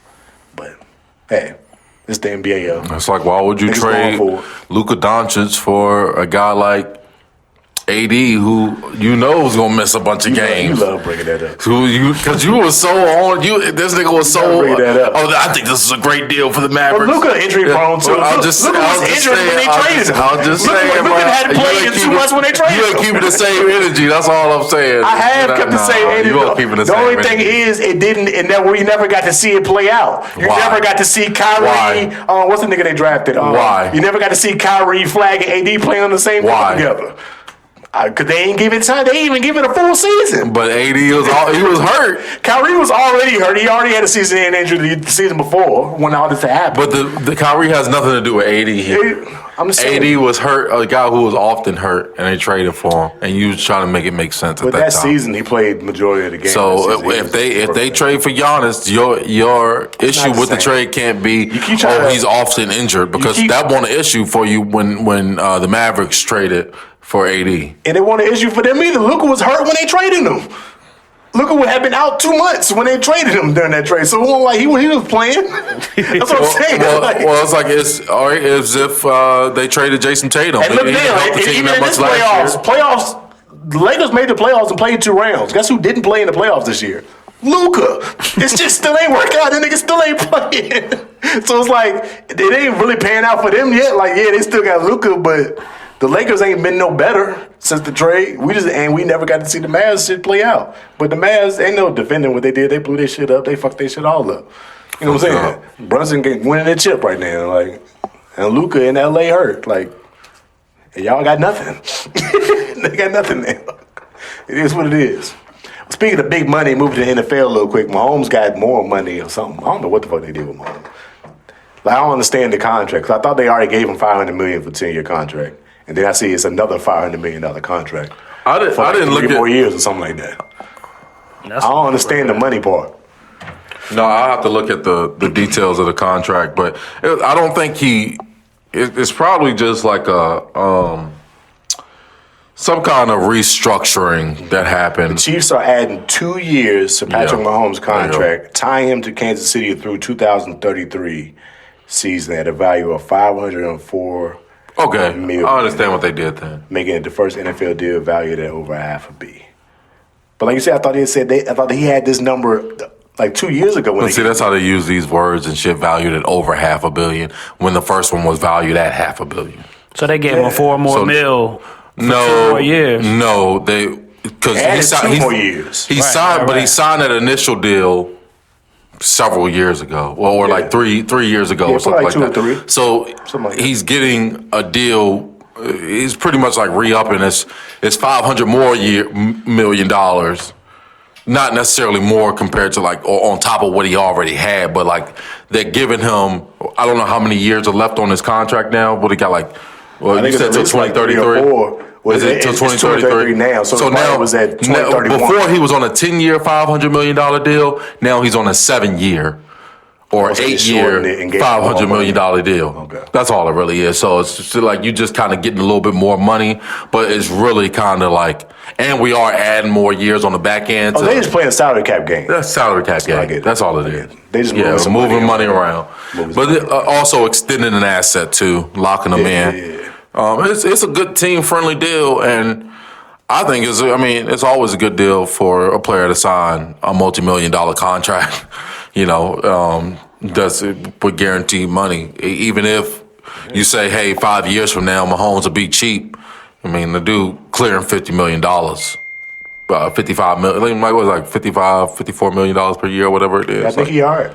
Yeah, he'd be all right. I think he'd be all right. He'd be all right. I think Mahomes probably be straight. Yeah, he'd be good. He can retire today and be straight. Like, he'd be a Hall of Famer as well. So. Yeah, he'll be all right. He'll be all right. All of that to boot. Getting his bread. Trying to see other contracts, anything. Any other NFL news before we get off of sports? I got any other NFL news? You got the. I don't even watch NFL. You got the team ass, right? You see the Brenton Sorsby story that's going on right now, or is it Brandon Sorsby? Maybe it's Brandon Sorsby. I don't know. It's a quarterback in college who recently got suspended from college. He was a Cincinnati quarterback, or I forgot what team he played for, but he was betting on the games. So he can't. College? Yeah, so he can't play. But he's a quarterback. quarterback. His name, I don't know his name. Brenton Sorsby. Just type in Sorsby. How you spell Sworsby? SORESBY, something like that. Sorsby. Brendan Sorsby? Yeah, Brendan Sorsby. Yeah. He was betting on the college games, but like he won't betting against his team. He was betting for his team to win, like on games that he knew that they were going to win, and these were games that he wasn't playing at the time. I think he was redshirting, or maybe he was injured or something like that. Do. But so of course he can't go back and play college football. Oh, that's fucked up. Because he gambled. Because he didn't gamble in college football. But he can go to the NFL. Was he said to be drafted? Was he going on the draft board? Well, apparently he's looked at as a top prospect in the 2027 NFL draft. Like a top first round joint? First or second round. Huh. Is what they're saying. But you know how they always say that's about guys, and then we see them play in the ass. Oh, of course. Or whatever. Of course. But now he's thinking about entering the supplemental draft, which I ain't even. This is some shit that you don't even fucking know about. What the fuck is a supplemental draft? It's to where like it's certain players that came out of the supplemental draft that ended up being decent players like Josh Gordon, Chris Carter, players like that. So it's essentially where I guess they get in trouble. You get in trouble for something where you can't play college ball no more. And like a team could forfeit one of their future draft picks for the upcoming draft to take you now. So somebody could say, hey, if Britton Sorsby went into the supplemental draft, I don't know when that shit actually transpires or takes place. A team could say, hey, we want to give a 3rd round pick in 2027 for this dude to be on our team now. So that's beneficial to a team. That's something that's currently happening. But I think, because you can find like a diamond in the rough like that, like a player that got through a little trouble, but you know he a beast for real. You just know you got to deal with his other shit a little bit. Yeah, but I mean it's very rare, I guess, that it happens. Yeah. Anyway, or that teams are. I don't know when the last supplemental draft player. Josh Gordon was pretty good, wasn't he? Yeah, but he also had issues. But his issues carried on. The issues carried on. It really wasn't worth it, right? Like, he depending was on what you nice, gave up though. for. He had a lot of potential. But I think it would be a terrible move for any team to put any kind of to add that to your football team. I don't care how good of a player you perceive him to be. It depends, man. You talking about getting in trouble or gambling on the games? Or just any kind of trouble? No, gambling on the game. Oh, just gambling. I thought it was like motherfuckers that have like drug issues. No, I ain't dealing with no I'm player asking with no if he said drug specifically the Cincinnati I mean, quarterback. you know what I'm saying? The gambling. Nigga got caught with a bag of weed in college. Some that. Yeah, right. That's different. Like That's different. Not like they were on hard drugs. Right. They got a little charge in school and they was a prospect, but now they just dropped their stock. Yeah, some shit like that happened. Larry Tunsil type shit. This nigga smoking out the gas. I take that player. No. If he don't got like a record of like doing bad shit, he just had a wrong place, wrong time, and had a sack on him. Like damn. No. You do your research. Saying? But we talk about anybody with a gamble. This nigga had to go to rehab. They put him in rehab for gambling after the shit went on. Who you talking about? Britton Sorsby. So it's like, he got a problem. Clearly, you got a problem if you're doing the shit in the first place because you already making money over. We talking about NIL. You making money. You ain't struggling for no money. You one of the top prospects. You can go anywhere and get $5 million. He was set to make $6 million in college. He was beyond that gambling. I think they could just be having real gambling. It's an addiction. But this is what they want, though. This is what they curated. It ain't about what I already got. It's like, I got it, so I can just gamble anytime I want now. It's on that. You know what I'm saying? It's the convenience of it, but it's also the advertisement of gambling. It seems like it's everywhere you see it. Like everybody got an advertisement code. It makes it super easy. It seems like, hey, you can't lose. Yeah. You just put in these picks tonight. You can't lose. So, I mean, it probably speaks to like the bigger whole mentality of like America or sports gambling across America or whatever. Like even a motherfucker who has everything in front of him will risk it all for a measly ass bet just for the thrill of it. Like that says something to the psyche. You know what I'm saying? Like, or the mental hold or the addiction. You be gambling?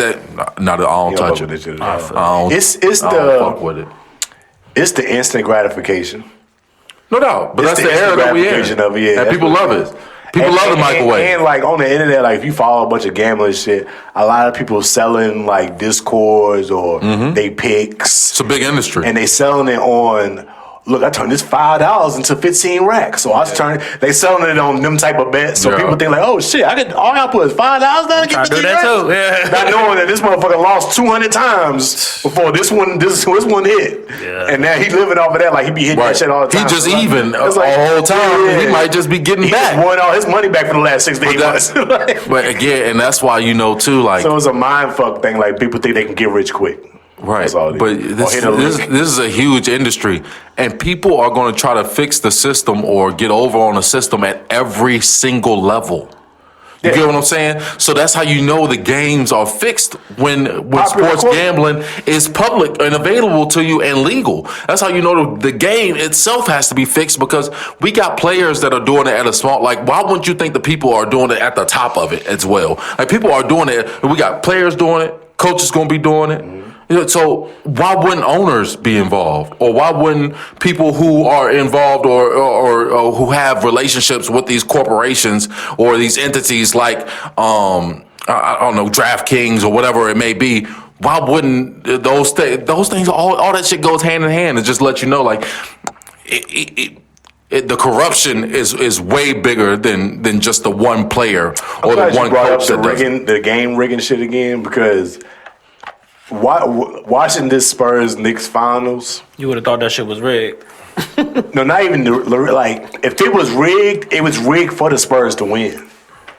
Like the Spurs was getting all the calls. Wemby should have got put out mad games. She could have got put out, and they didn't put him out. They just give him a little slap on the wrist or whatever, and let him keep playing. Like everything was in, like you said, they was leading for 73% of the series. Everything was in the cards for the Spurs to win. The Knicks just found a way to flip that shit in every fourth quarter. They was winning every fourth quarter in every game and come back and ended up winning these games. Like it came back in like 4 of the 5 games, they was in comeback mode. So it was like, it was raising to that point about the rigging shit. Like if you was watching the game and you on that the game is rigged shit, a lot of the shit was swaying to the Spurs being able to get this win. And even though how you sway the game, if the other team can still get their dub and handle their business, if they just better. So that's my point to the rigging thing. Like it's still a lot. It's too many moving parts. Even if this thing is seeming rigged to a side. But that's to make you think that make it win. Like all right, bro. Like I'm not saying that every single game is necessarily rigged or every single moment or something like that. These are real athletes that are out here playing and trying to score, and guys who really work hard for their dreams and goals and stuff like that. Do you think these niggas would be training and working, pray this hard, and be crying after these games if they knew like, oh, the outcome is already set already? Absolutely. No. They're making millions of dollars. Niggas can act. Niggas ain't that. What would you do for your job making millions of dollars? What would you do for your job that feed and fund your family and your livelihood? Niggas ain't acting that well, bro. I'm just saying, I'm not saying that all players are in on it or nothing like that. But if the NBA wants to create a narrative, they can. If they want to create a champion, they can. Or any of these sports entities, if they tried. If they you don't think they was creating a narrative for Wemby to win a chip this year? Throughout the whole playoffs, they made excuses for this nigga. They gave him outs. They saying, "Oh, we love the tenacity." Like we went from a high love of Wemby to everybody just hating this nigga now because of how much they would cap or coach. You know what I'm saying, for everything that he would do that was wrong, or blame somebody else, or blame the coach, blaming De'Aaron Fox, not blaming the main guy who everybody boosting up to be the new face of this league. A lot of shit was in the cards for Wemby to win this chip, and I don't know, the man. Knicks said, "Nah, this is our time." I don't know, man. You know what I'm saying? I feel like that 29-point comeback. I feel like that shit was kind of rigged up for them to be up that much and to come back. Rigged as far as what? Get them basically let them go on a run, get them like a 10, 15-point cushion. I feel like it's in the script for them to be up a certain amount at the third quarter or something. It's some kind of rigging in that shit, bro. It's some kind of rigging in that either way that it went, it was going to be rigged. It's how you saying it now. Yeah, for sure. Or just the young team was doing young, dumb shit. Yeah, I mean, that's part of it too. But you see, a lot of celebrities are Knicks fans. That's for sure. And there's a lot of people that's been there and rooting for this team to win for a long time, for sure. But it's in the league. There's a whole lot of fucking star power on the Knicks side. A whole lot of elite for sure. celebrities out there. Won't Taylor Swift dressed up and what the fuck she got to do with the Knicks? She a Knicks fan? They say allegedly she's been a Knicks fan for years. They had the footage and photos to prove. Okay. So allegedly she's a big Knicks fan. All right. Didn't know that, but hey. Yeah. If it's they got the old pictures. All of a sudden. They brought up the old pictures of her being in the Knicks games back when they had Melo and all of a sudden. Amari Stoudemire. You see Ben Stiller say that they ain't even got to pay for their seats. Or Ben Stiller. They ain't got to pay. Ben Stiller a long time Knicks fan. Oh, for sure. Yeah, he been on the like they called me for him. Yeah. That's what I'm saying. There's certain guys that you know, if you follow anything with the Knicks, that you know they are legit lifelong Knicks fans. Yeah, so a lot, which I kind of appreciated, because usually in these moments, like especially with a team like this getting to the finals, you'll see a lot of new celebrities and new fans, which is some of them. You saw a lot of those, but they kept all the fans, the real celebrity fans that's been there through all the hard times. Yeah, for sure. They kept them. Tracy Morgan, Ben Stiller, Fat Joe, Tracy Morgan, all those guys. Spike Lee, of course. Timothy Chalamet, he's been a legit Jimmy Fisher. I mean, he's new or younger dude, but he's one that's been at all the games. But it's like, they kept all them front facing on that sideline throughout the whole shit. So it's like, y'all new celebs, don't be trying to come out here. I'm just saying, on Celebrity Road now when y'all ain't been riding with the Knicks. When they want to promote a brand, it's obvious. What brand was they promoting? I mean, just the New York Knicks. When they want to promote a brand, it's obvious too. I mean, it's the Knicks. It Yeah, for sure, right. They was selling out the Garden when for sure. It was a big franchise, and I'm not saying that some of these people won't. Nate Robinson was their best guy on the floor. Like, yeah, I'm not saying that some of these people were Knicks fans prior to this moment or anything like that, and it's a monumental moment for their franchise.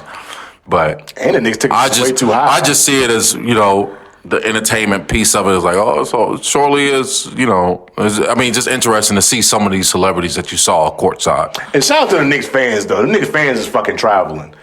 Like they had like 60% fans at the Spurs games. Yeah. Like it was a whole side of the crowd that you see was all orange. I mean, Knicks fans are deep. They are deep. Like, that's nuts. Like I would hate to be other teams because the Knicks could never do that shit in Boston. The Knicks can do that with all the other surrounding teams because they travel. They not coming to Boston and doing that. Boston fans is too ride or die to ever let another team and take over their home court like that. This is old school though. So. Old school fans. So that's why I'm glad I fuck with Boston because they can never do that to us in the playoffs. They did that to the Cavs. They traveled to the Cavs arena and had more tickets than they fans. They did it to the Spurs, and they did it to Philly. Philly right there. Yeah. They was maxing out the Philly. I'm like, nah. See, they lucky. So they lucky they ain't got to see Boston in this series. Why we got tapped out because. We the only team in the East that they can't do that to because our fan base. So, but shout out to the Knicks fans though. Y'all do that to them other niggas. Them other niggas fans that don't care about their team as much, nigga. That shit crazy. Hey, nah, that's funny. That shit nuts. But all right, where we at? Got a few more little topics left. We an hour and a half. Y'all said y'all don't watch Raising Kanan. I do. You I fuck with Raising Kanan. I just ain't watched the new season yet. The second episode just dropped today. I'm gonna probably watch that shit tonight. But it started off high. I don't want to ruin it for you since ain't nobody seen it. Have you ever watched Raising Kanan? Nah, I might watch it tonight though. You never fuck with it. Tap in.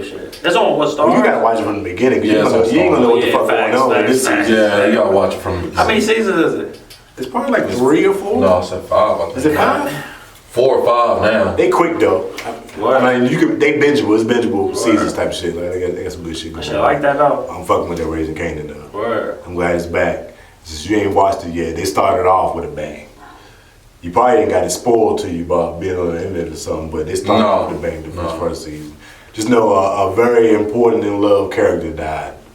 Out the gate, first 5 to 10 minutes of this episode. That's how you do it. I was like, oh yeah, final season 2, niggas gotta die. Niggas gotta go. So niggas gotta start dropping. Niggas gotta start dropping. But it's a dope series. Probably one of my favorite out of all the Power. Definitely, it's one of the best ones. Outside of second to Power. Yeah, outside of the first 4 seasons of Power. Yeah, it's second to the original Power.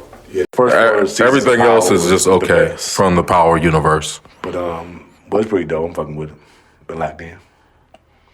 Trying to tap in on a bunch of new shows. Like, I'm also watching. Y'all ever watch Yellowstone? No, my girl watched it. Y'all never watched Yellowstone was fucking fire. They got a spin-off to Yellowstone now called Dutton Ranch. And it's with the daughter of Kevin Costner was the lead in Yellowstone. The daughter of him had traveled down to Texas from Montana and now they starting their own ranch. And that shit fire. Where? Fire spin-off. What are Raising Kanan on? I got Stars. Stars. All right, I got Stars. Yeah, you know, all 50 shit on Stars. So, yo, he was asking about one of the topics on the board, the childhood crushes. Y'all ain't had no childhood crushes? Childhood celebrity crushes? Hey, I had a couple, man. Y'all had to add some. I had a couple. I know I did. I started to throw out there. Eve was one of mine. Eve was fire. With the paw prints on the book. Yeah, I was fucking with that. What? I was fucking with that. First lady had a Rough Rider. He was a big Rough Rider fan too. Eve was one of the ones for me back in the day. Eve was fire. Brandy. I was on Brandy back in the day. Yeah. Sierra, I was on Sierra. I hated when they tried to call her a man when we was in middle school. Yeah, that was crazy. What did I used to think that shit was so wild because I was fucking with Sierra. I'm like, yo, y'all gonna try to make her a man? What's wrong with y'all? What's wrong with the internet? This is when the internet was like first starting and they was just spreading rumors and shit on Media Takeout and all that. World Star. Mm-hmm. Them days. This is before them for sure, actually. I was fucking with Christina Milian. Because there was another one. What's Shorty from Scary Movie? Megan Good. Regina King? Regina Hall? Both. Yeah, Regina Hall, she's still bad. Both. Yeah, fire. Regina King. I don't know if I ever actually had basic. a celebrity crush growing up. Not a celebrity one. Really? Not a celebrity, nah. No, I mean, I guess if you go like when I was real young, like watching like TV shows and shit, you know, nigga have like a crush on like Topanga or something, or fucking Topanga. from Boy Meets My niggas World. always go to some shit Topanga and Boy Meets World. Like, I get it. She was alright, but I didn't think she was one of the baddest though. But it was like all you knew kind of at the time. You know what I'm saying? And she was like the standard of beauty.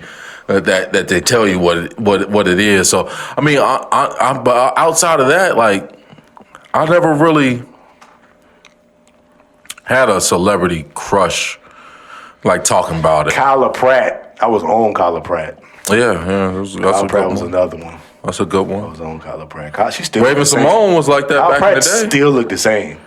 Yeah, she do. She do. I think we were around the same age, but she still look exactly. like Raven she Simone did. was that back in the day. I ain't never look at Raven Simone like that. I mean, she was viewed as like one of those kind of Kyla Pratt type girls. Like, But she was I guess bad. I wasn't into watching That So Raven era. Like I was like a little older at that time when that was like a popping show for the Yeah. kids. Like my interest in Raven Simone was her on the Cosby Show. So I always seen her as this little girl on the Cosby Show. So when she started having her own show, I wasn't even looking at her like she was still like she was a kid to me. You know what I'm saying? I don't know.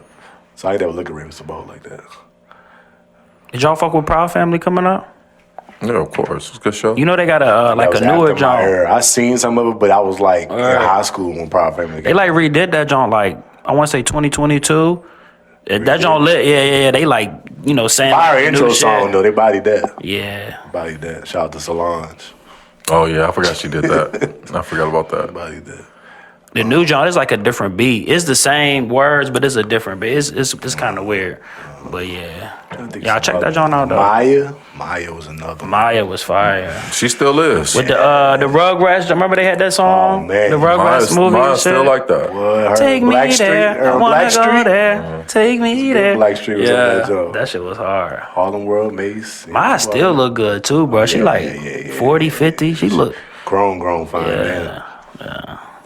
Gotta love it. I'm trying to think who else back in them times. I was fucking with J-Lo. Taylor was another one. J-Lo. Taylor was always bad. Mariah Carey. They overhyped her ass though. Yeah, well. Y'all Like, niggas. like comparison to now to J Lo when they was talking about she had one of like she look like she ain't got nothing in comparison to now we see has. Yeah, y'all niggas lying though. Like it was a facade, line by what? Y'all lying. I ain't heard y'all say one porn star name yet. Oh, we Talking thought about, you talking about childhood crush. Y'all ain't said one porn you know I had star them. name yet. Y'all niggas lying. Well, who about y'all really love? we doing now. Roxy Reynolds. Pinky before she blew up. Pinky Cherokee. was another one. Cherokee was an OG. Cherokee was a legend. Nah, before the porno, what about the BT Uncut? Buffy the Body. Oh, yeah. She was Tip cute. drill videos. You watching that Buffy shit the at Body. 3 in the morning. Shit was different. Yeah. It was the era right there, boy. That was a wild time. Yo, I can't believe they showed that shit on TV though, bro. 1 a.m. No, 3.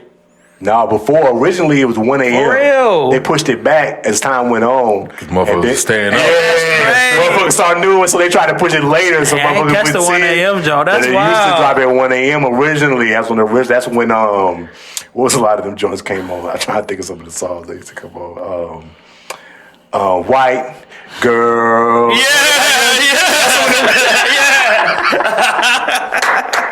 And I ain't got no panties on, but if you got that video Yeah. on the dance floor, that was them original joints. Yo. I think it was shooting joints with the video cam Right. videos. Yeah, right. Right.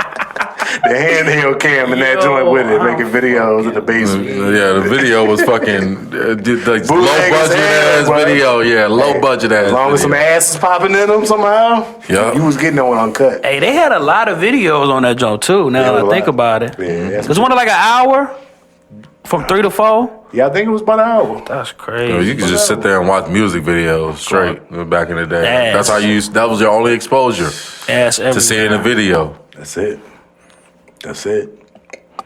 Those are the good old days. Those are days that never gonna come back.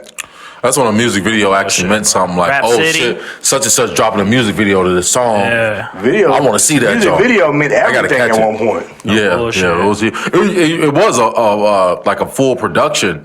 It used to be. Now it's just a nigga with a $1 million camera budgets. Yeah. in front of something. They was like they was motherfucker go spending, to the they was store. spending movie budgets on videos. Yeah, they used to have real like real scenes in music videos. It used to be like actually well thought out. Like, oh, these are actual actors and shit that are here, or like, you know, not just some video vixen or some Instagram model that's sitting next to the rapper while he talking and shit. Yep. So it used to be well thought out. Like video shoots used to take.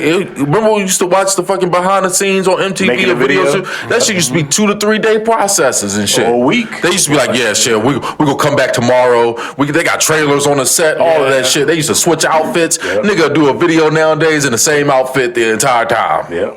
Nigga ain't switched the outfit. One spot. The whole video. You might move them over here to over there.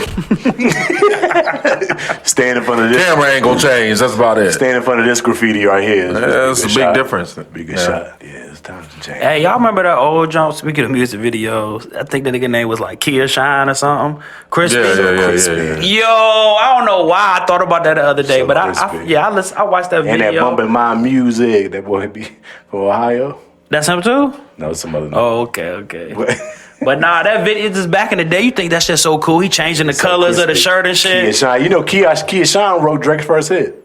For real? He wrote Best I Ever Had. I ain't know that. Drake stole that shit. Wow. Gave that nigga no credit. All his career. He started off stealing them. Yeah, he talked about it. Like, yeah, I wrote that shit. I sent it to him, gave him the prompt, had the record done with the hook that he wrote on there and said it. Drake just, did his Drake shit. I was like, look at that. Drake made a career of this. Yeah. It's sad, but we got some RPs. RP Take Keith. Yo, Take Keith, fuck these niggas up. That's all you hear. What? Songs, bro. Take Keith got a lot of slaps. He said he apparently died the other day. They say it allegedly was an overdose, they believe. But one of the big 29. Memphis producers, young Memphis producers that have been a part of a lot of the hits in the last, I guess you could say, decade or something. Yeah, they've been going for a long time, man. At least a good 10 years. Hey, yo, go ahead. What? Nah, this was a shock to the food. That shit got me weak. They had the Paul Pierce show when he was in the when Paul Pierce was in the wheelchair. They put that on the job. Yeah. But Take It got some shit like. He got a lot of hit records. He was part of Sicko Mode. Take Key, fuck these niggas up. He did part of Sicko Mode, Before I Let Go, the Jimmy Cooks, Drake and 21 as a recent. Yeah. Let's Take Keith, Every Chance, Rich Flex, off the Drake album. The Never Recover with Gunna, Baby, Drake, another one. Like, you gotta run. The Non-Stop. Yeah, I mean, he got a lot of records, man. He did Family Man. He did a lot of shit. A lot of hits. A lot of your favorites in the last decade. Got some Take Keith shit. So I'm listening to straight Take Keith for the week, nigga. RP to him, though. Very popular producer tag and beats. For sure. Sad to see him go. I mean, was he 30 yet? Was he in his 30s yet? 29. 29, bro. Shit. That means his whole run been through his 20s. Yeah. And that was over. And teens, late teens, probably. It's sad to see. Yeah. It's sad to see. You don't really hear much about rappers and their lives. I mean, not rappers, producers and their lives and what they got going on. So to hear one of these deaths come A lot of them live the same lifestyle as the rapper. it would seem that way, right? A lot of them, They carry themselves like they are the rapper. producers make more money. Because you hear motherfuckers producer tag, they music. might be bigger than some of the rappers they get beats. Off the music, they making more money because not only a lot of times, like, they sold you the beat. Yeah. But it's like they get the Instant publishing. the publishing rights to the records and shit. So Publishing all these joints. and a lot of producers, like, they ain't got these big ass fucking 360 deals that they signed to. If they do the right business, some of them don't. But yeah. I mean, just saying because the business is different. Like, producers don't necessarily need the same type of promotion that a rapper need. You know what I'm saying? Producers be getting got like rappers too. I ain't saying that don't happen, for but sure. like a producer has more like control over their career, I think, than a rapper does, as far as like. I don't know, man. I think it still just depends on what business you did out the gate. Because I think I don't know you heard about Hit Boy. We know how many hits that he didn't put out and with the name he has out here. His initial record deal that he did with what's my man's name? Polo the Don. He was signed to Polo the Don's publishing agency. And he just recently got out of that. And we talking about like 15, almost 20 years later. All them hits and all the shit he done over his career, he just now getting out of his first deal and being able to have his own publishing as of recent. And shout out to Hov. Jay-Z helped him do that. But it's still like, producers get got. Big name producers still end up in bad contracts because they get got out the gate. Now you been signed over your next 2 decades of publishing over to a contract that you signed when you was like 17, 18 years old, trying to make it. So they get got to. I ain't saying it ain't possible. But what else? Also RP's the Aldon Smith, legendary. Who was it? Defensive end, wasn't he? Defensive tackle. Defensive end, most known for playing with the Niners. He recently passed this week. They haven't said what his reasonings for passing was, but RP to him. Had a lot of off the field issues, drug abuse issues, other domestic issues that he had to deal with during his career a lot. But when he was on that field, he was a monster. Smith was a dog. For sure. Everybody know when he was playing with the Niners, he was a problem. But so he never really got to see his career flourish to a point where he could be considered one of the greatest of the generation. But he had the potential of Hall of Fame type prospect or talent. Yeah. I mean, unstoppable pass rusher when he was on the field is just the fact that he was never on the field. Yeah. Outside of the first couple seasons that he had, it's just always a guy who has substance abuse problems. Yeah. You know, of some sort. Tough thing to fight through. It's an amazing thing that he even made it as far as he did. You know, and you know, was able to make a name for himself in the league like that. Yeah. That just shows you how talented. I mean, Aldon Smith should have been the greatest pass rusher we ever witnessed. Like he should have, like. He should have been some Aaron Donald type shit. I mean, I think he was, as far as rushing the passer, I don't really think nobody is naturally as talented as Aldon Smith was that we've seen. The nigga was unblockable in his prime. Well, you know, off the edge, but he's everything. Like he was fast, strong, big, like. Better than what we seen Myles Garrett be. Oh, he always can get some more effective. Earlier in his career. Throwing Myles in that. Earlier in his career. Myles is considered one of the greatest of his generation. No doubt, undoubtedly. But I'm saying Myles won't that early in his career, in his first 2-3 years in the season. He was a number 1 overall pick and whatnot, but he hadn't produced to that level. Aldon Smith, as soon as he stepped on the field, right. He was dogging quarterbacks. He was a problem. So that's my point. Understood. Well, in other news, the internet has just found out that Juicy J and Project Pat, formerly of 3 6 Mafia and Hypnotized Minds, are actual brothers. Because a photo went out recently of, like, I guess it was a picture of Juicy J and Project Pat's graduation or something. And it was an old picture of them like in the 90s or something like that. And people were like, oh shit, they brothers. Like, yeah, y'all ain't. Why people like, I think this might be kids or young generation that just didn't know this. But I did see a lot of tweets of people that say they've been listening to him for years since they was young and they didn't know this. I'm like, I thought everybody knew this like since back in the day. Yeah, I didn't 100% know. Is this new information for you? Yeah, for sure. sure. You know that word? What is that? That they was brothers, right? Real brothers. I heard it before, but it's not something I think about a bunch. So when I hear it again, I'm like, oh yeah, right. They are. I thought that was like common knowledge. I thought everybody knew that. I was surprised that they was like going crazy about this. Like, I guess it'd be some things if it's not like blatantly said or ever blatantly known. But yeah. I don't know. I knew it since freaking middle school. Fucking middle school, they was brothers.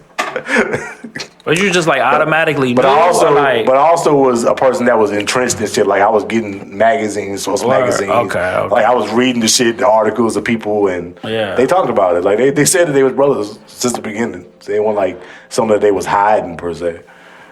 But I guess people just find that out in 2026. Speaking of source, you know they had the little illustrations up in there. Yeah. So our dude had his like, I think he put this back when AOL was jumping. He put his like AOL name on there and shit. And I was a little kid, you feel me? I added him. He added me back, bro. I thought that was the coolest thing in the world, bro. Like I got the source nigga on my AOL. You feel me? I think I messaged him one time, like on some little kid shit. Hey, I don't know if he brought back, but shout out to him though, man. Yeah, them early days of the internet, like being on social media, like AOL and all that shit. AOL like chat. you can talk to people. No bullshit. Like if somebody during that time was like a celebrity or had a page, like they would respond to shit like a lot more frequently because everybody wasn't on social media or on the internet like that. It was mostly like kids or very younger people or a lot My of brother adults used to on that like do that shit all the time. Yeah. AOL chat and shit. Yeah, you could talk to mad different people just because people was just early on the internet that was on there. It was the time, bro. It was I a used good to talk days. to so many. That was the Wild Wild West days of the internet for real though. Yeah. Niggas was getting some shit off, saying anything on Twitter. Still to this day.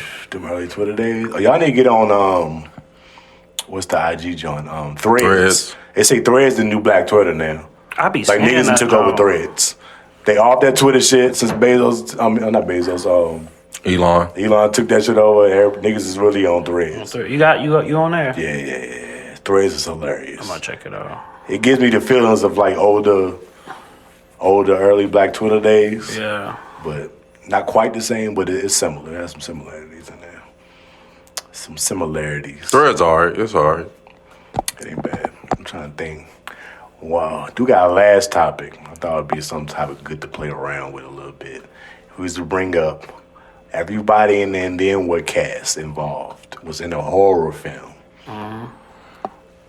We got to create a setting, but in this horror film that we created a setting for, we got to say who we think gonna die first and who we think gonna survive the whole film and beat whoever this villain is. Now, what's the setting? Where we at? Are we out in the woods? Are we in a haunted house or some type of building? Where we at? Well, I mean, I think that'll dictate too, like if we're in the woods. Yeah, that'll change my answer depending on what the setting is. Depending on who it So you say we in the woods. We in the woods, we outside, we in the rainforest, we in the Yeah. jungle with it. Yeah. And this is motherfucking, it's Bigfoot out that motherfucker. So. It's Bigfoot out that jungle. Now, who I think gonna go first? Yeah. It's fucking Word. I think I'm gonna go first. Because Word gonna be the nigga that think he can beat Bigfoot. Right. Nah, look, we do it like this. No, I can get this nigga. I put this nigga in the headlock, and y'all just beat him on his legs. I'm gonna have a plan. The plan gonna sound good going into it. So that motherfucking Bigfoot grab Word by the throat, nigga. Look, I'll be fine with Dom first too. Get me up out the way of this bullshit. Word gonna be ready to go. Every day you waking up, stressing, looking over your shoulder. I ain't fucking with that shit. Go ahead and I'm get the fuck up out of here, Get man. to it. It's a movie, so we gotta get to it. You can't just wait him out. Nah, I'm gonna get the fuck up out of there. I'm good. Oh, so you gonna sacrifice yourself first? You ain't gonna devise that plan. No, yeah, I'm good. I'm fine with getting up out the way. That's about that. Who y'all think going first? We out in the woods. Bigfoot out here trailing. We out here in the middle of the woods, camped out. Bigfoot just waiting for us to be slipping. I don't know, man. Probably my dumb ass for real. You going out first? Word, bro. Why is that? I don't know. Probably do some dumb shit. Trip over my feet. You feel me? Or you gonna be a nigga fall when we running? You gonna fall? Clumsy ass nigga. I'm like, damn, cuz. Big clumsy nigga. Bro. I mean, eventually I feel like you would get to the point, be like, man, fuck this shit, man. Go ahead and do what you gotta do, bro. No, we gotta Do this shit that you need to do, bro. We gotta trap this nigga somewhere, bro. We gotta get this nigga If trapped it is, somewhere. if it's like that, I Set ain't up a running trap around the for whole this nigga fucking. so he can't go nowhere, and then we can take his ass out. We gotta devise a plan. So, you say who you think going first? You say you think you going first too? Cause you gonna go head on with the Yeah, You I'm gonna just go gonna hand up with the big foot. Well, I mean, I got a pistol. See, now you going in other shit. How you think you got a pistol in this situation? Why wouldn't I? Why wouldn't I? Where I got the strap. So what if Bigfoot eat them bullets, man? Well, I mean, it is what it is. It's just like a bear. It's just like a bear. You can shoot a bear a couple times. The bear gonna eat a few of them all bullets. headshots. But then again, it is what it is. So who y'all think gonna survive? Who would be the survivor? The survivor. Who run the fastest? Who run the fastest? Who do run the fastest? Oh, We all some big ass niggas. I don't know for who real. running the one run fastest part. Who run the fastest? But you ain't got to necessarily run the fastest to survive. Not necessarily. I'll probably say Keon. Cause he outdoorsy ass nigga. Keon will be He the gonna nigga figure who out a survive. way. He gonna figure out a way. Yeah, Keon gonna survive. Yeah, cause Keon gonna think he can outsmart this nigga. Man, don't you do this shit right here? You get this nigga over here. Yeah. He gonna think he can outsmart this dumb ass Bigfoot. Keon gonna have like a tree stand or some shit from hunting and shit. He'd be alright. He'll figure out a way. He'll go Yeah. outdoors a little better than everybody else. DK probably getting away too. DK probably getting away. I think DK might survive too. Now I think about it, DK might survive. Cause DK old scheming ass Yeah, I diabolical feel like he minded got a type plan nigga, type too. shit. He Yeah. gonna have some type of diabolical plan. I feel like DK getting up out of there as soon as some shit happening. Yeah, we just not gonna see DK him be the first thing. You be like, oh shit, DK gone. Yeah, you ever seen one of them horror I flicks ain't seen this where you see nigga somebody in the beginning of the movie and then you just never see him, and then the end of the movie come out and they pop DK back be like, up? I saw that shit. I won't fucking with it. Yeah, DK has to pop up at the end of the movie. Where the fuck was you at, nigga? I went over here. He gonna be the smartest nigga in the movie. Like, soon as I I don't saw know why that y'all niggas said we gonna sleep here that night. Yeah. Nigga, as soon as I heard that roar out there, I was gone, nigga. That's funny. Yeah, DK definitely gonna disappear during the whole movie and pop back up.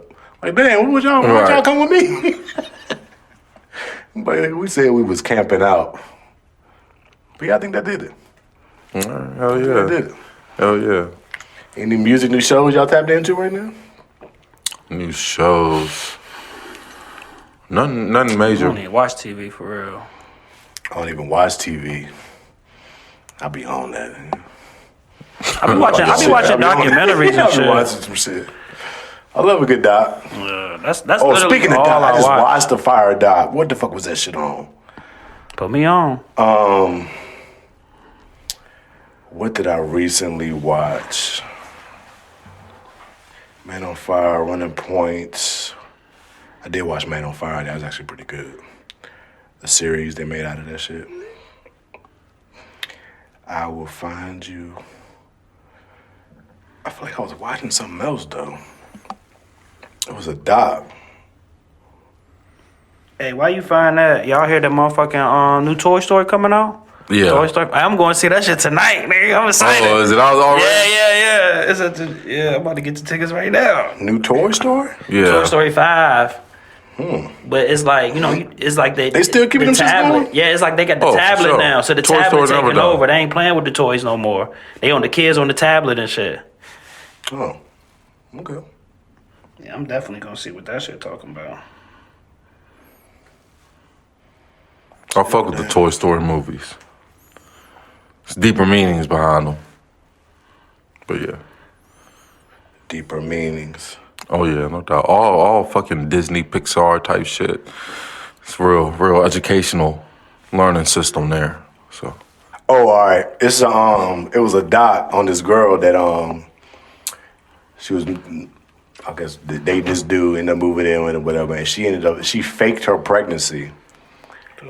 And she was faking like she was pregnant, and everybody was believing. And then when it came for the due date to come, she had to find a baby, or else or else she was gonna found out that she had been faking this shit the whole time. Right. So she ended up befriending this girl that was actually pregnant. Right. Like towards the end, when she was about to have the baby, when she was supposed to have a baby. stole her baby. And ended up, killing this girl, and she learned how to do a C-section and stole this girl's baby and drove off. And the police ended up catching her on the road and That shit bringing based her on to a the true hospital. story? Yeah, it was the real thing that happened. It was a doc. Shit.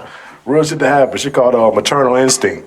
I thought it was a wild ass story. I was like, yo, why y'all believing that this woman was pregnant for real? Right. Like, how was she? Like, she had bought one of them little fake prosthetic stomachs That's at some point.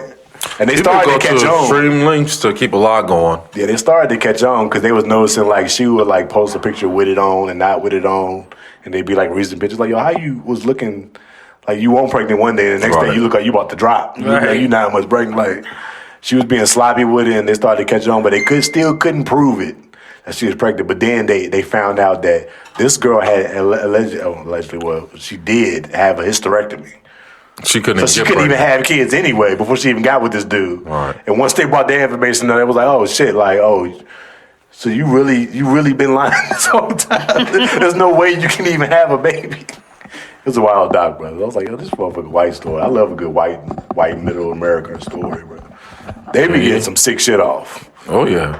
They be getting some sick shit off. That shit on Netflix? Yeah, it's Netflix too. I'm gonna have to watch that shit too. That show pretty good. I'm gonna text you in like an hour, nigga. Hey, what was the name of that show again? I'm watching this new show, I Will Find You. I just finished that shit. That was a pretty good season. Another good show on Netflix. This dude went to jail, been in jail for 5 years. He got convicted of murdering his son, like beating him in the head with a bat at night. Right. But he don't remember it ever happened, and he claimed his innocence. Come to find out, somebody had swapped out his kid for another dead kid and took his kid.